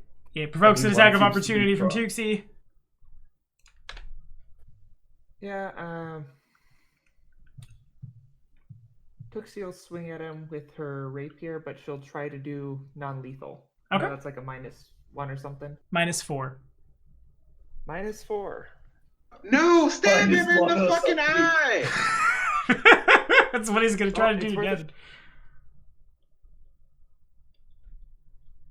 It wouldn't connect if off of that, even with the -4 it wouldn't hit. Oh, Devin! Boo! Would a 13 confirm against your flat-footed? Nope, flat's 14. Nice. Okay. Plus this, plus... So the second d6 is precision damage, a total of 13 damage as this guy shoulders past and just shanks Devin in the kidneys. Devin's out like a fucking light. I only had 14 hit points, so that was 7 plus 13 equals more than 14. Do you want to use your hero point to stabilize? Given that we're at time. Yes. Alright, fair enough. And everybody sees this guy walk up and just like one arm goes around Devin's back, grabs his shoulder, and the other one shanks him and he drops. Meanwhile, at the Hall of Justice, We might be bringing back the Macho Mage anyway. 14 against Vin's flat. Miss. And whoop-a-doo. Devin is automatically stabilized. And well, where's oh boy? Did he not get in the initiative? Oh, I think I skipped him. Or whatever, I skipped him. It's fine. It goes to Elric. All right. I'm trying to make head of tails. So pretty much all the tokens that aren't us are enemies? Yeah. Because they all fucked up. You know... This one too, the blue one? Uh-huh. Oh, okay, I thought this was a... Well, I guess we're going to go back to carrying crown then, huh, boys? Just, sorry. You can't escape the Whispering Tyrant. Well, boys and girls, sorry. I Trying don't. to figure I out. just say boys and they're just kind of like, and I'm just like, what? So when I say dudes. Well, I guess. Yeah, I guess I will. Maybe drop like a sleep spell on them. Yeah, that'd be good. Yeah, I'm. Try and get like the people near Yes. me so that I can heal Devin. Yeah, I was thinking that. Draw shape. I think I will drop it like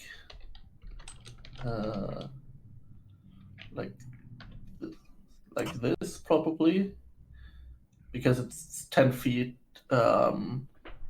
radius, I think. So would center it there so it hits only those people. Okay. Sounds good.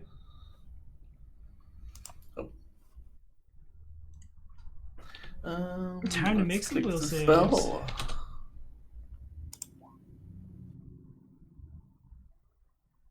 Oh my. Okay. And the first rogue. Dope. And the second rogue. Dope. And the third rogue. Dope. Yeah, they all collapse. Nice. And I think I actually stay where I'm nice and far away. That's how I like it. Alrighty. So They had other Save saves me! by rolling against my spell. that's why you have two wizards. It's good to hedge your bets. Yeah, but that's will. That's also a will save. Uh-huh. Did you roll fortitude the first time around? No, I rolled for the fighters have a +3. The rogues have a -1. Oh, okay. Different because stat I bars. hit the rogues. Ah, It's a full round action that doesn't provoke an attack of opportunity. People are either stunned or shakes off his hideous laughter. And Vin, take us home. It's a fighter or rogue? I'm just gonna yell out quickly, what the fuck is going on? Bro, stab somebody. Somebody just stabbed you in the shoulder with the flying knife. Whip out your shit and go to war. The fuck did you do this on? Come on. And you turn and people Stab are falling first, ask over questions asleep. later or- as you see me that I've been stabbed too, and I'm like almost dead. This conversation is ask questions later, and that's where he gets stabbed and drops. Not that Oh, I just see that and just kind of go like, I don't know, this seems like a vastly improved scenario to my previous circumstances. I don't want to fight. I don't really. I'm just gonna like. You've already been stabbed. You don't want to fight. You are in a fight. If your sense of like self-protection has to kick in, we're like, oh, obviously they want to kill me, and they just stabbed the best-looking guy in the room. But I'm still standing. I'm just gonna look over to the dog and then to the person and say, whoa, what the hell? I'm not trying to fight. What the fuck is going on? He can't hear you over the sounds of people freaking out or snoring loudly and is reaching for another arrow. Looks real confused, but almost all of their friends are down. And stuff. Like, I'm just like holding up my hands and like backing up. Like, And, okay. Backing up provokes from the wolf. oh, for fuck's okay.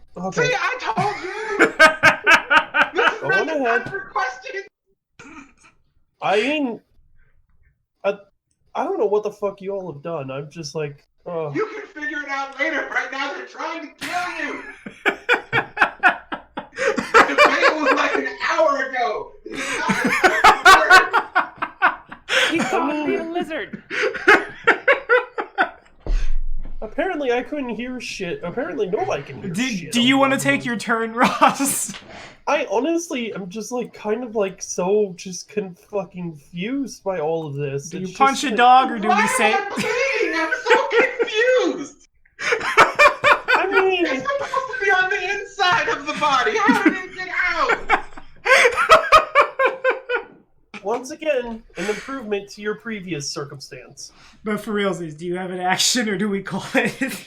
I don't. Oh. Heal him. Punch him. This is Smiley around? Is Smiley know like, hey, I smell blood. My human's been attacked. Maybe I should defend him. There is a dog that looks like it wants to bite you. I am just like so, like, oh, I'm hurting right now from the circumstances that I'm. I'm hurting from the dagger that's been lodged into my lung. Well, it sounds like a personal problem now, doesn't it? Okay, Ross, for realsies, do you have an action or don't you? I I need to go to the bathroom. And we're at the 3-hour mark, and Jeff's gonna make me wee myself. don't know. I don't want to fight. I don't. Yes, I You understand. are already in a fight. What you want, what you don't want, don't matter. Yes, next time you shouldn't go picking fights with people. I didn't even start. He was being a racist asshole to the little fucking lizard lady. I'm sorry, but is this bottle calling the pot black again? Hey, I'm classist, not racist. Okay, See, the poor don't I understand have to heal anything. you know? Ross, put a d20 on the board, or I'm gonna call it. Oh, for the love of fucking God. Tommy? Yes? This one, the blue one, is it a... Yes, I got the number wrong, but he rolled bad. He would have failed either way. He either got a... Just asking. There's a lot of things on the board. I'm gonna use a hero point for this. Mork. 22 to hit the wolf. Yep, that hits. It takes 3 points of damage. Okay, and then CMB over at CMD. Oh, for the love of God. I didn't That's even so get a silly. roll. Out there. Which god, though? I thought you don't believe in gods. And Vin got an action. Yeah, I'm just gonna grab the club and just be like, sorry! Thunk. Yeah, it misses. Yeah. Alrighty. And That I'm was the just most- gonna- Good. Oh, you have 10 feet range with your club? I thought we were only 5 feet away. No, clubs have range increments of 10 feet. He could throw it. Yeah. Oh, okay. I was confused because I was like, wait. Surely. When is the club a weapon with reach? Alright. Riley actually stops working once it leaves your hand. Enough rambling, you nerds. Thank you all for watching. I'm gonna wet my pants if I don't go to the bathroom now, the way Jeff's going on. And be sure to like and subscribe for more verbal debates and the violence that immediately follows. And we will see you next time. Say bye, y'all. Bye. I'm so fucking confused.